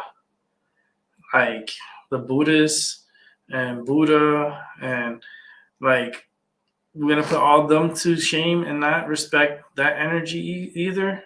So Jesus trumps everybody? No, he learned from the Buddhists. He learned from other different religions. You know, it's like he's just the poster child because you know they just made him the poster child. That's what I feel like. For religion, they made him the poster child. That there was many more people before him, many, like billions of people here before him. But a lot of that history is wiped away. Like there's so much history that they don't tell us because they don't want us to know. They only limit to you a certain amount of history. And that's the sad part about this lifetime now. It's so censored. Everything's censored. History is censored. They don't want you to know. They don't want you to think for yourself. They just want you to be controlled. That's all. Control and conquer. That's what it is today. It's all about control. How much power, how successful are you? That's all it is. It's self-centered. Everything's all about yourself and not about others. They want you to be selfish. They want you to be greedy. They don't want you to be happy. They want you to suffer. If one suffers, everyone suffers. Like the economy right now is just, look how screwed up it is. Look at the president we have here in the United States. Look how screwed up he is. Like, the dude babbles and doesn't know what he's talking about half of the time. And yet he's our president. The dude has some form of dementia. The dude has some speech impediment that it's not even really a speech impediment. It's just him just not remembering things and just babbling. And he's the leader of the free world. Like, the dude is confused half of the time. Like, half of the time, he doesn't even know where he's at. And yet he gets... Let me ask a question. Why is Joe Biden is in office? He's in office because he's a puppet. And the people that are really running the show have him in as a distraction. Because there's other people. Who really controls the military then? If you're trying to say that Joe Biden, he's incompetent. He is incompetent. If he is incompetent, then why did they impeach him and put a new president in his place, or let Donald Trump? Because you know why? Because the people that are running this country, the real people, are the ones that are having him there because they want him there on purpose because of what they're really doing, and that's screwing over the people, and distracting the people with stupidity. They're like, look how stupid the people are, that they will follow someone that's incompetent and is babbling, and yet, they follow this dude. And yet I don't understand. That's why I can't talk about it, because YouTube doesn't like that. On Rumble, that's why I need to do exclusives on Rumble, because I could talk more about this on Rumble. But 80 million votes for this dude is a fucking joke. That's all I gotta say. I'm not gonna get into it because YouTube doesn't like it when I talk about that. But 81 million is I can't talk about it on YouTube. I can't, because I see what happened. I know what happened. And I can't talk about it on YouTube because YouTube doesn't like it. Because it's the truth. And YouTube doesn't like the truth. They want you to be a comedian. They want you to be hurting other people. They want you to be a terrorist. They want you to show off your dogs and cats and animals. And that's it. That's all the entertainment they want. They don't want people talking about the true stories and the true things that are truly happening. They don't want that. They want people distracted with stupidity. And if you're not distracting people with stupidity, then they're going to censor you. And I'm not down with YouTube with the censorship. That's why I started Rumble, and I'm going to do exclusive shows on Rumble on this topic. And what a psychic thinks of what happened. What was the true story of what happened? And there's a lot of treason going on. And yet the American people are so stupid that they don't even see it. They don't see it. This is worse than Watergate. This is one of the worst scandals that could ever happen in American history. And yet it's being swept under the rug. Go figure. I'm getting hungry. I'm getting hungry. I'm gonna send a text. I'm hungry. Hold on.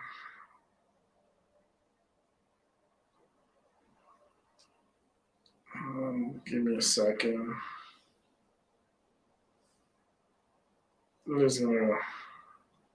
Tonight, just a football game tonight? Let me see.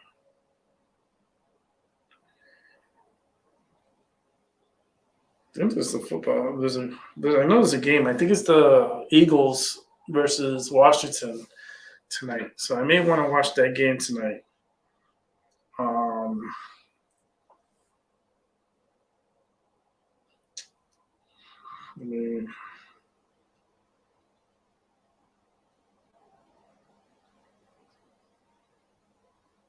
Make sure this is low.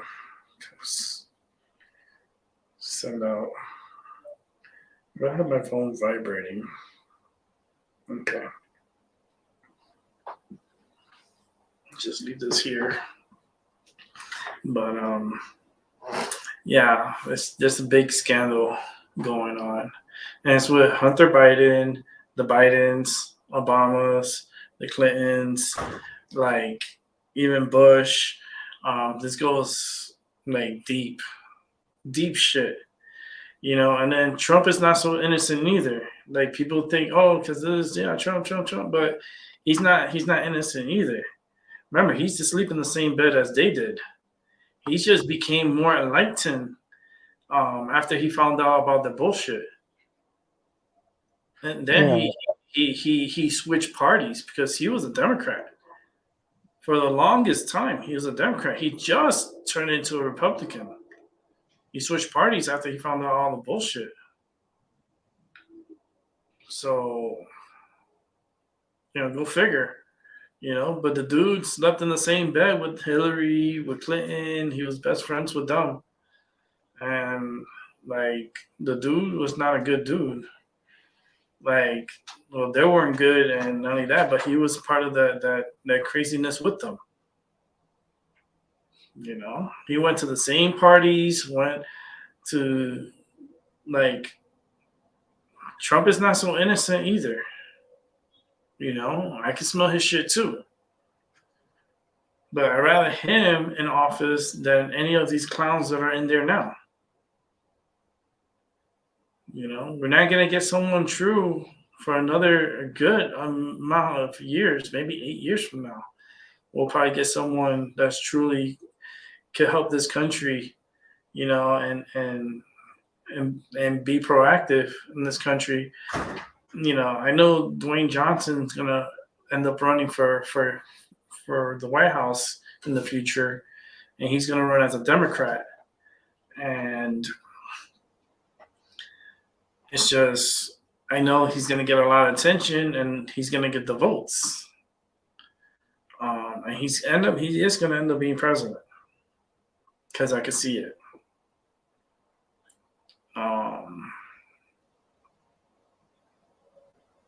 And I think he'll do a much better job than Biden. I mean, 1,000% better than Obama.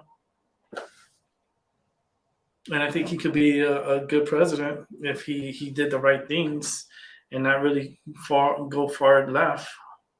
If he stays in the left and then stays in the middle, I think he'll be a great president. But that's the sorry part about government is that you have to be left or right. You have to be blue or red, a Democrat or a Republican. How come you can't just be in the middle? Like not Democrat and not Republican. Somewhere in the middle. But I think Dwayne Johnson is gonna end up, which is The Rock. That's what they call him, The Rock. I think he will end up being president. They're grooming him now. Like, he's being groomed. I know it because I feel it. Like, he's being groomed like how they did with Reagan. Like, they're doing the same grooming with Dwayne Johnson. You know, we're going to have another actor as president of the United States. You know, Trump is an actor too. Yeah. People forget that he's an actor. He was part of the entertainment business. You know, the dude is he's not perfect. He's not, you know, he says he's a Republican, but he was a longtime Democrat, a lifelong Democrat. The only reason why he became Republican is because Hillary Clinton the Democratic Party was too influenced on Hillary Clinton and wanted the Clintons to run for a Democratic Party. And he was part of that party, and they wouldn't let him or listen to him or put him as a front runner for the party. So what he did was he left the party. He left the Democratic Party because they were running with Hillary Clinton. So Trump said, fuck it, I'll leave the Democratic Party and I'll join the Republican Party. And I'll run as a Republican. And won against Hillary. But Trump was still a Democrat. Like, he still had the Democratic, you know, from them, but he was just as a Republican because he wanted to trump the Democrats. So it's kind of like, look, if you would have put me on the top, I would have won for you guys. But since you didn't believe in me, I'm going to show that I could do it from the other team. And that's what he did. And that's how Trump got into office. But that dude's a Democrat. All the stuff he's doing now, and you think, oh, Republican, he's a Republican. That dude was a lifetime Democrat. He was not a Republican. He's only been a Republican for less than 6 years, 6, 7, 8 years. He's been probably less than that. That's a Republican. Come on, you gotta see that stuff. You guys don't see it, and you guys are really blind to that. But you gotta do your research. You know? Trump is a lifetime Democrat. He just became Republican before getting into the White House. Like, he did it because of Hillary, and they wouldn't give him a chance. The Democratic Party didn't want to give him a chance, and they were going to stick with the Clintons. So he said, "Fuck it, I'm out of here. I'll go with the Republicans, and I'll do, you know, I do what I said I was going to do for the Democrats, but I'll just do it for them." I don't think there should be Democratic parties anymore because I think there's too much divide and conquer with parties. It doesn't make any sense. We're all one people, so we should all vote as one, not as two different parties, because it doesn't make any sense because that's dividing the herd. And that makes it into a competition. And it shouldn't be no competition. It should be straight up, if you can help this country be more successful, then you should be the one in charge. Like, there shouldn't be a 2-party, 3-party system.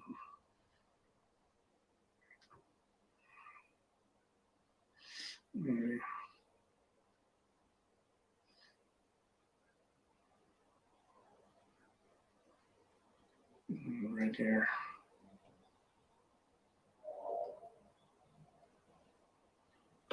Yeah, I'm hungry. I'm getting hungry. I don't know if I don't know what I'm gonna eat tonight. I'm gonna figure something out. I'm getting hungry. Albie, you there? Yeah, I'm still here. Oh, okay. So that's why Trump is not really the answer. I mean, I would like for him to run and win. He's not the answer. You know, he's just a really good businessman. And he knows the business side of things. But he's a Democrat. in the Republican Party. So that's why I like if someone was that rallies from both sides. Someone that's a Democrat and a Republican, but carries both traits and is able to help the people. That's all. I think Dwayne Johnson is going to be. You're going to see a lot of people backing him up, like Oprah Winfrey, Obama. You're going to see all these people going to try to sugar him up. But this dude, he thinks for himself. He's not a puppet. And that's what I kind of like about him. He's never been that way. He has traits from both sides, but he's one that thinks for himself and is not really heavily influenced by the bullshit. So, and I think he's strong enough to even have other countries fear him, because he's known worldwide. Just like Reagan back in the 80s, as he was a successful actor and people knew him worldwide. Trump, he's known worldwide. He's a businessman, a worldwide businessman that he does business with a lot of countries from around the world, especially China. When he wants to talk about China this, China that, he did a lot of business with China. So it's dude, he's a walking hypocrite. You know what I mean? But that's the shit that we have to deal with, and we have to, we have to deal with that shit. Because that's what they feed us. They feed us these people, and we have to eat them up. We have to choose which one we want. It's a competition, and it really shouldn't be. You know what I mean? But they divide the country, and they try to divide and conquer, have people hate each other, and it shouldn't be that way. It really shouldn't be that way. But let me take a little break. I'm gonna take a little break. You want to chill here? You can chill here. I'm gonna put on some music. I'm gonna turn off my camera for a moment.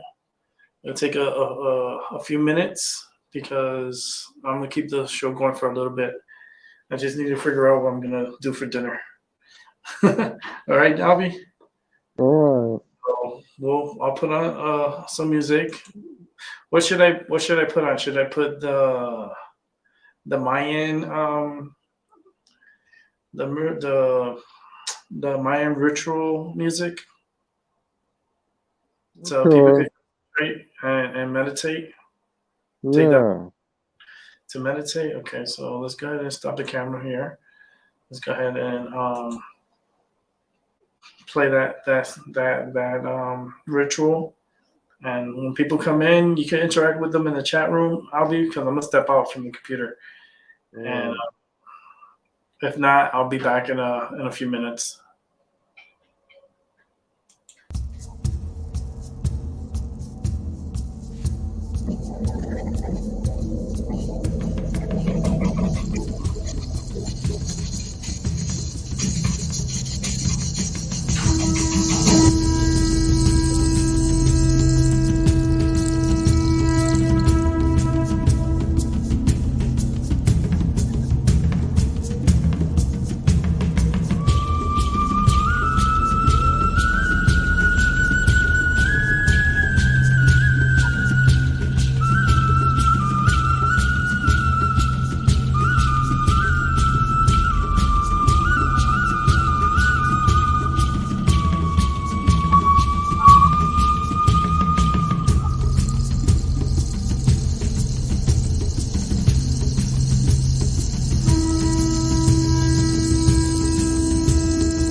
I'm back.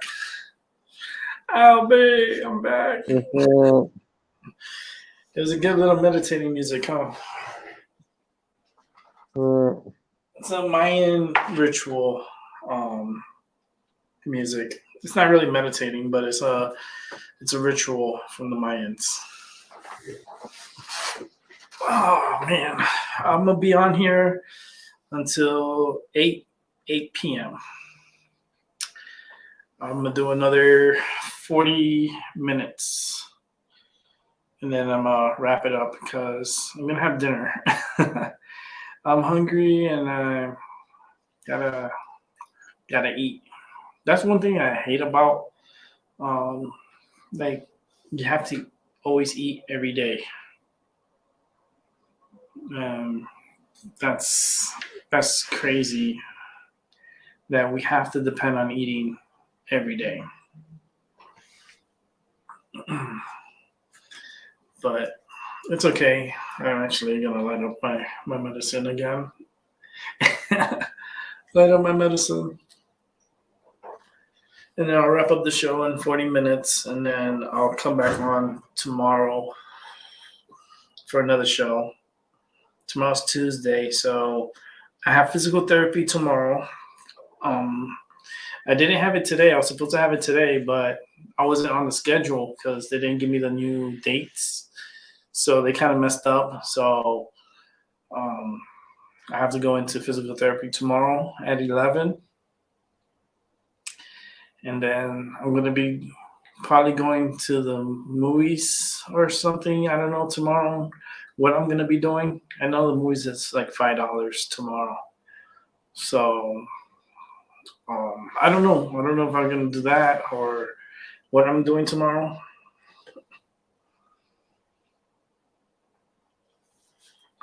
My partner's off tomorrow, so we're going to figure something out tomorrow.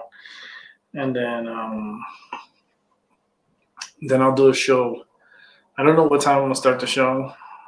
So I don't know what's a good time to start. I don't know what's a good time to start. Probably like I don't know, because I started today at 4:30, and not much came through during this time frame. So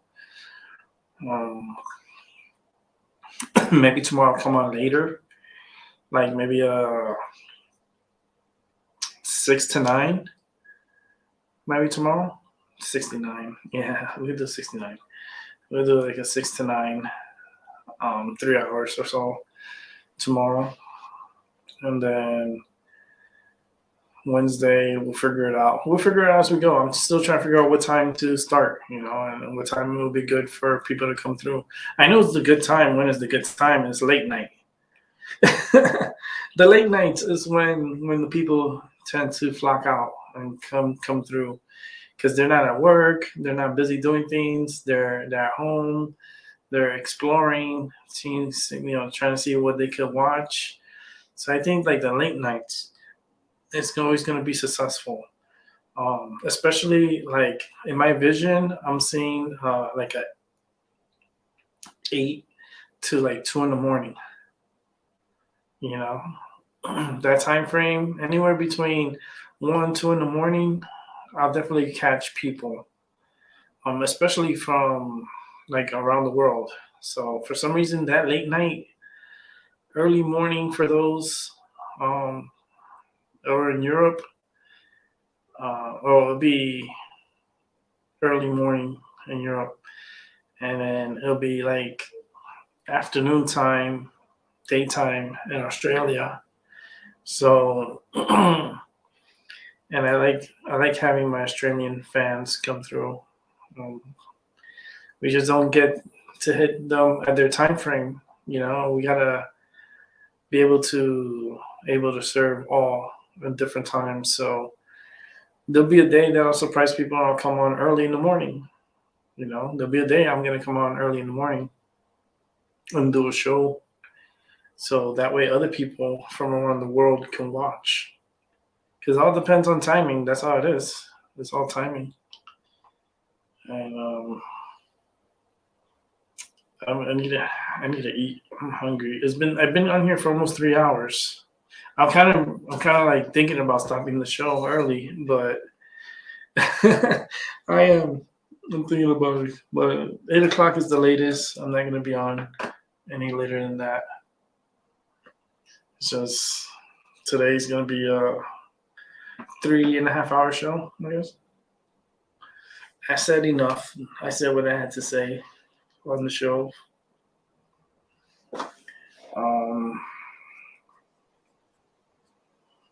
I just want to hang out. I'm going to put a movie on tonight or maybe watch some football. Let me see. What's the football?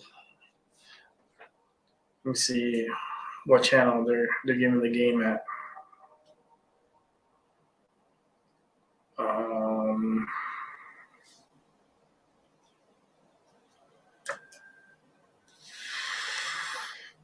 Let's see what time.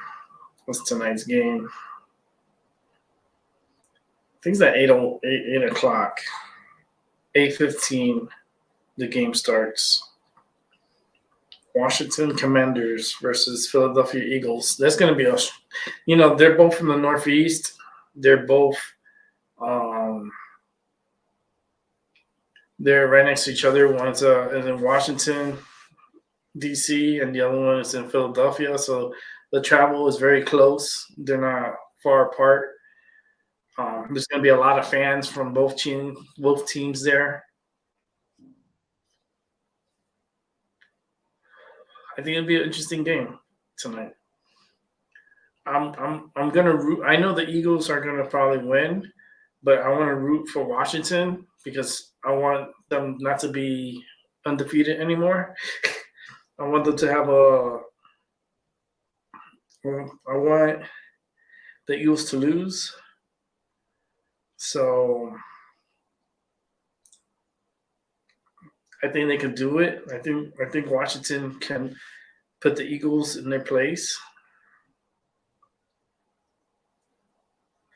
It's just going to be tough, but I really think that the Eagles could do it. The Eagles could do it. I know they're going to end up probably winning, but I really want Washington. I'm gonna push my energy to Washington, and I hope Washington can win. If Washington wins this game, I'll be happy because that way there'll be no undefeated teams, and the 72 Dolphins could be, not worrying so much.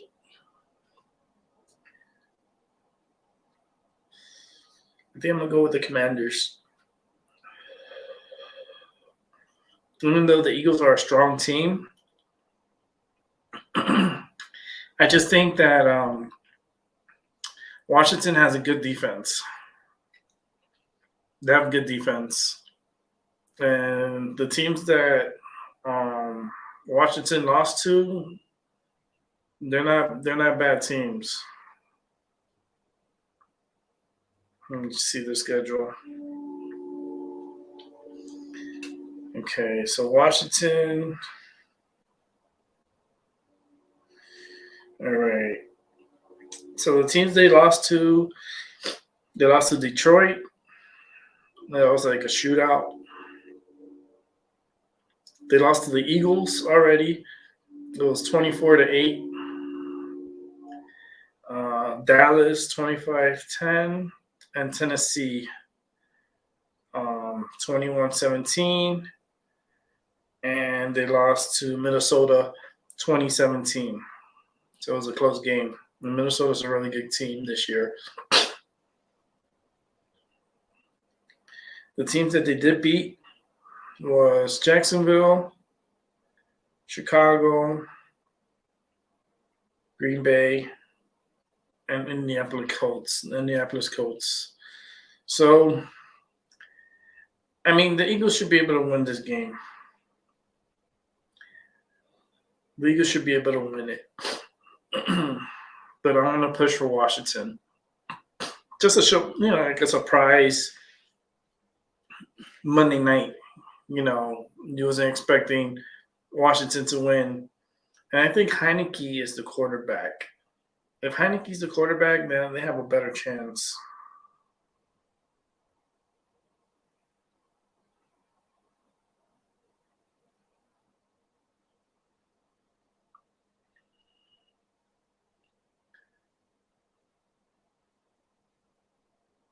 I'm just trying to see here real quick. Just looking through this.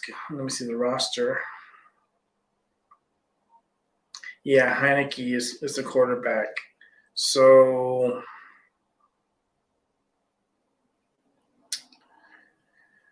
I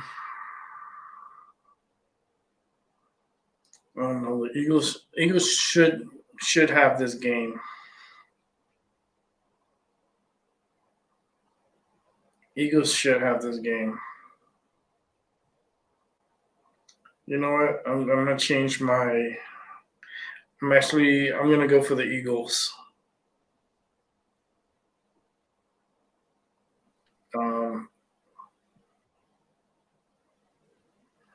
I think the Eagles should have if they're as good as they are projected to be, they shouldn't have any problems with Washington tonight. Just because I'm looking at the schedule, they lost to Dallas. The Eagles already played Washington because they're in the same division. So it's a divisional game.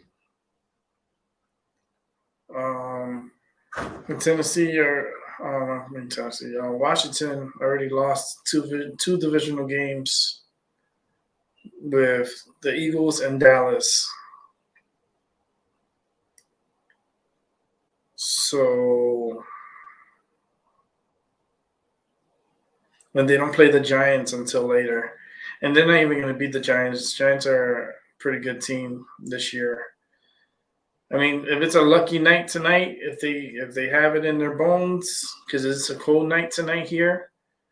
I don't know how cold it is in Washington and actually in Philadelphia right now, but it's cold here in Connecticut. It's actually should be like 35 now. Let me check. It was 37 earlier, but I feel like it's getting colder. I can feel it in my fingertips. It's 35 right now. So I'm right. It's 35. It's going to be 24 tonight. It's going to be a chilly night. Tomorrow is supposed to be for a high 46. So it's going to be a little chilly tomorrow. We're going to have to dress warm tomorrow. Not super warm, but, I don't have to dress super warm, but it's going to be cold. Yeah, Robert, you're going to get the system coming over to you. You're going to get rain. You're going to get snow. Let me check the tropical tidbits. Let's see. Let me share my screen so you can see what I'm seeing. I'll be on for another 25 minutes, and then I'm going to be heading out. Yeah, because I'm hungry and cooking. You know what? I'm going to put the show on a break real quick. And then I'm going to be right back. I just want to check on something. So, and then we'll check the weather. And we'll do a quick weather before I get off here. So, I'll put the show on a quick break. And I'll be right back. And this time, I'll leave this music.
I'm back. I just didn't want to interrupt the music because it's pretty good music. It's kind of like hypes me up when I hear it. But I will be wrapping up the show in 17 minutes anyways. So I was saying, oh, let me just come out here and talk to Abby for a little bit, go through the weather and what we're going to be experiencing very soon here and also up in the Northeast. Kind of like a nor'easter that's going to be passing through here, but it's not cold enough to really put a big impact. But if it was a little bit colder on the day the rain's coming, then if we would have been in the 30s, then yes, I think we definitely would have been getting snow. But it's going to probably be a mixture here. So I'm going to go ahead and share the screen. Let me get it ready. We're on this side. Let's go through tropical tidbits. So here's the system that's right now. Oklahoma is getting snow, and Arkansas is getting snow. So this rain is going through Louisiana here. Mississippi's on this side. Alabama's over here. Kentucky and Tennessee here, Illinois over here, Indiana and Ohio's right here. Yeah, I know my geography, especially the United States. So I'm going to go ahead and move the radar forward. So we're going to see, you see that low pressure develops right underneath in Louisiana. You're going to get a lot of rain tomorrow. So as this is passing by and coming up through Georgia, you're going to see some snow, maybe some rain, but nothing too crazy, I don't think, for you. I don't think it's going to be crazy to you. But the system's coming up to the northeast. As you can see here, it's real deep rain, and then you get the snow in Pennsylvania. System's going to be crawling up. We're going to see some snow, a little bit, a mixture of both. You see the nor'easter, it's a low pressure that's right here developing right off the coast of Virginia. It's going to be heading up this way, like the northeast. And if we were colder than we are right now, this would have been all snow. And we would be talking about a major snowstorm. Okay. But since the temperatures are not cold yet, so we're kind of getting lucky from the storm. But it is bringing in cold air behind it. So all this here, Michigan, Wisconsin is going to get snow. Buffalo, New York, or Rochester, up in the western New York, is going to get lake effect snow. Michigan is going to get a lot of lake effect snow. So be ready for that. But here up in the northeast, there's going to be some snow up here on the northeast, but not here so much in Connecticut. As you can see, it's ice. Purple here is ice. So western Massachusetts, northern tip of Connecticut, and portions of New York will be pretty dangerous with this ice. It's going to be slippery. So you see the low pressure here is south of Long Island, New York. Here's Connecticut. Here's the low pressure. We're going to move it up a little bit. You can see it's developed, the low pressure, but it's not really strong enough to dump snow or anything like that. So we really got lucky. But look at that cold weather behind, and it's going to be a little windy.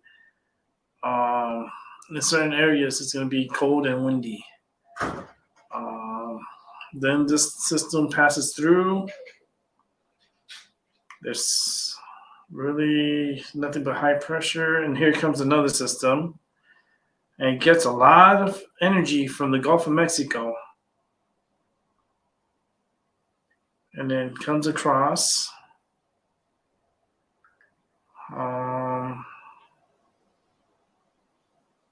Let's see, we might get some snow out of this November. So this is the day before Thanksgiving. I think Thanksgiving Friday, that Friday is going to be crazy, the weather.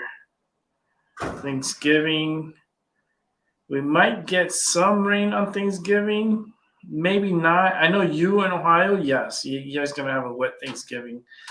And portions of Georgia, Mississippi, Alabama, South Carolina, North Carolina, Virginia, West Virginia, guys in Tennessee and Kentucky are going to get rain, even Illinois. And then the northern portions, where it's like northern Wisconsin, northern Michigan, it's going to get snow. And then Buffalo, it's going to get more like rain and then snow after. Because it's like a double low pressure. You see, it's like one takes over the another. So there's two low pressures. There's one around where Michigan is, and then there's one here, a coastal low that's going to develop. But it's not cold enough to dump snow here where I'm at. It's a big coastal low, but it has a lot of isobars here. So that's, when you see these lines together, that's like high wind gradient. So it's going to push a lot of wind over, and you're going to see Buffalo, Rochester, New York, western portions of New York, going to get a lot of snow from this. On Friday, Black Friday. Here, we're just going to see rain where I'm at. Probably maybe some ice. It looks like on the Friday in the evening time, there might be a mixture of snow and ice. It might be ice. Then once the system pulls out, we'll get some snow on the Saturday morning, Saturday overnight. So that means the Saturday after Thanksgiving, we might get a little bit of snow. Nothing crazy, just a dashing of snow, but it's gonna be cold. The temperature is gonna just drop from here. And then we deal with the next system. Let's see, when is it gonna be? Once that system, there's a clipper front that comes through. You see that clipper that just drops that low pressure? Mm-hmm. So it's just a little clipper that comes across, and then here's another low pressure that develops around Kentucky. That one you probably get snow, Albie. This one not so much. This one maybe a little. This one not so much. I'll probably get a little snow off of this one. Then this little right here, this low pressure, that's where I think you're gonna get some snow because it looks like it's a lot more heavier snow with this one. This one will probably get more ice. It's gonna develop into also a north. It's a northeaster, but it's gonna dump more towards the northern portion of the Northeast. So more like Maine, Vermont is gonna get, and Canada will get more out of that. Yeah. And this is far out. This is November 30th, so things could change between now and then. And even this system here could end up dumping snow on us. Let me see. No, because it's gonna get a little warmer. Once it passes, we might be able to get some snow. And then this system here too might be snow mixed with rain that's gonna pass through. So we might get snow behind it. It's all good. That's real quick, the weather. We got 8 more minutes and I'm gonna be out of here. I'll be on again tomorrow. I don't know what time yet because I'm gonna be doing some stuff during the day. And I got physiotherapy, and then I don't know if I'm gonna go to the movies or what I'm gonna do tomorrow. I'm not 100% sure yet. Probably not the movies. I don't know yet. Tomorrow, we'll see. It's gonna be a cloudy day. It's gonna be in the 40s, so you gotta dress warm, and yeah, I'll be okay. It's gonna be an okay day tomorrow.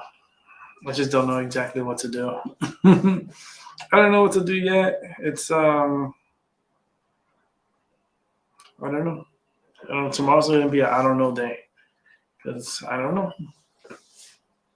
Maybe I'll end up going to the mall or something, go for a walk, to get moving around. So I'll probably go to the mall or maybe go to the movies or something, or go out to eat something. I don't know.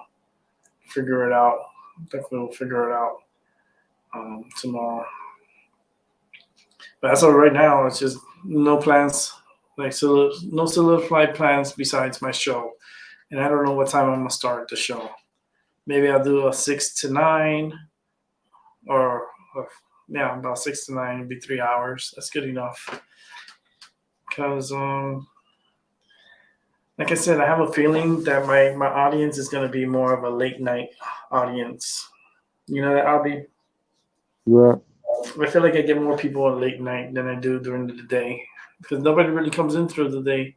Some people do, and I just noticed some people do, but not like late night. Because I think everybody's at home, everybody's looking at the internet, everybody's like online, like around 8 o'clock, 8, 9, 10 o'clock. It's going to be like, so maybe in the future I could do like 8 to 1 in the morning, I could do shows like that, and then I could do it from the new studio. So when I do that, the schedules will be more late night. Maybe I could do like a 8 to 12. That's what. Yeah. That'll be 4 hours, 8 to 12. And then I could do that during the week, like 8 to 12 or 8 to 11, where I could do just 3 hours, maybe sometimes during the week, depending on the show and how well it's going. It'll stay later. And then like Fridays and Saturdays, I could do to like 2 in the morning or 1 in the morning. We'll figure it out as we go, man. But I think it's going to be a late night show. I think that's what the perfect time for psychic readings. It's more like late night. Because people are more settled down. They already had their dinner. They're relaxed. They're just trying to see what's on. Especially here in the, in the States. Because, 8 o'clock, it's 5 o'clock West Coast time. People still getting out of work and stuff like that. But then 6, 7 o'clock over there will be 9, 10 o'clock over here. And I think it'll be good shows. I think it'll be good shows if I do late nights. I could take over late night comedy and just have psychic shows. Like start like 7 or 8 o'clock. 7 or 8. And then I will have to figure it out. I'll have to figure out a time to start. What's a reasonable time to start? And then a reasonable time to stop. 7-11 is not bad. But it's still 4 hours. Because I don't want to do too much hours unless it's a weeknight, like a Friday night or Saturday night, where I'll go to like 2 in the morning. Because I think those are the 2 days that I could do like a late night. I don't want to do it every night because I want to be able to relax and calm my energy down. So as time goes, we'll figure it out.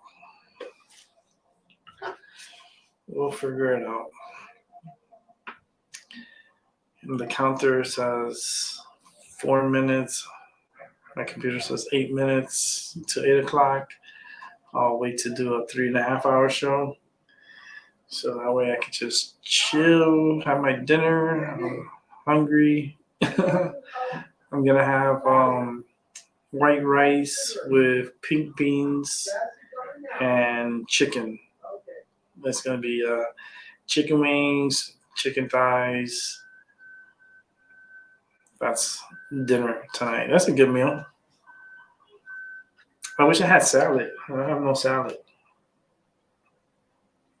I need some salad. But it's okay. Do that another time. I'm ready for Thanksgiving. I'm so ready for Thanksgiving. I already got the turkey. I got the turkey already. Have you gotten the turkey yet, Aubrey? Not yet. You haven't got the turkey yet? No. We got the turkey already. I got the turkey. I got a 15-pound turkey. Oh. Yeah. It's a friend of ours. She's gonna make it. I bought the meat, so I was like, "Look, I bought the meat. You cook it." And she's like, "That's a good deal." I was like, "Yeah, because I like the way she cooks." So I was like, "All right, I'll buy the turkey. You cook it." And it's butterball. I got it for $18. I paid for it. It's not bad, right? No, it's not bad. It was a really good. I was like, shit, I got lucky. But the thing is, like, you get it early. You get better prices. If you wait closer to Thanksgiving, the prices go up, on the turkeys. So I already have it in the freezer. It's there. It's like, I just got to take it over to my friend's house. Probably take it over next weekend, or actually this weekend. This weekend we'll take it over. so she can have it, and then start defrosting it, and then start seasoning it to have it ready for Thanksgiving. Because Thanksgiving's like right around the corner, right? It's like 10 days away. It's next week, right? Yeah, next week. Damn, next week is Thanksgiving already. Shit, how time flies. Man, that's so quick. Because we're already on the 14th. Thanksgiving's on the 24th this year. So we're 10 days away from Thanksgiving. I already have, like I said, I already got the turkey. I had it since last week. I bought the turkey. I got it at Walmart. I saw the price. I was like, man, that's a good price. And that's a butterball? What? Okay. We're getting that turkey. I'm like, I got it. So that's why we brought a friend and we said, look, made the deal. I'll buy the turkey. You cook the food. Done deal. That way she don't have to pay for the turkey or pay for some of the food. It cuts her cost. Me, at least I'm putting into the dinner. So I feel like it's not just a free dinner, but it's kind of like a trade. Like I buy the main, the course, and then for the trade, I get a plate of food. And good food too. I'm talking about real good food. We're talking about a feast. I'm like, holy and they could cook, so there'll be a lot of food. So what I'm planning to do, my game plan is I'm gonna buy some wood. So because we like to do a fire. So I'm probably gonna do a fire outside. So I'll probably end up buying the materials we need, buying the wood. Probably buying like maybe 3 stacks of wood, maybe 4 stacks. Let's see, but enough that it lasts a good amount of time. So I'll end up buying like 3 or 4 stacks of wood and doing a nice fire and putting some color into the fire too. I like changing the color of the fire.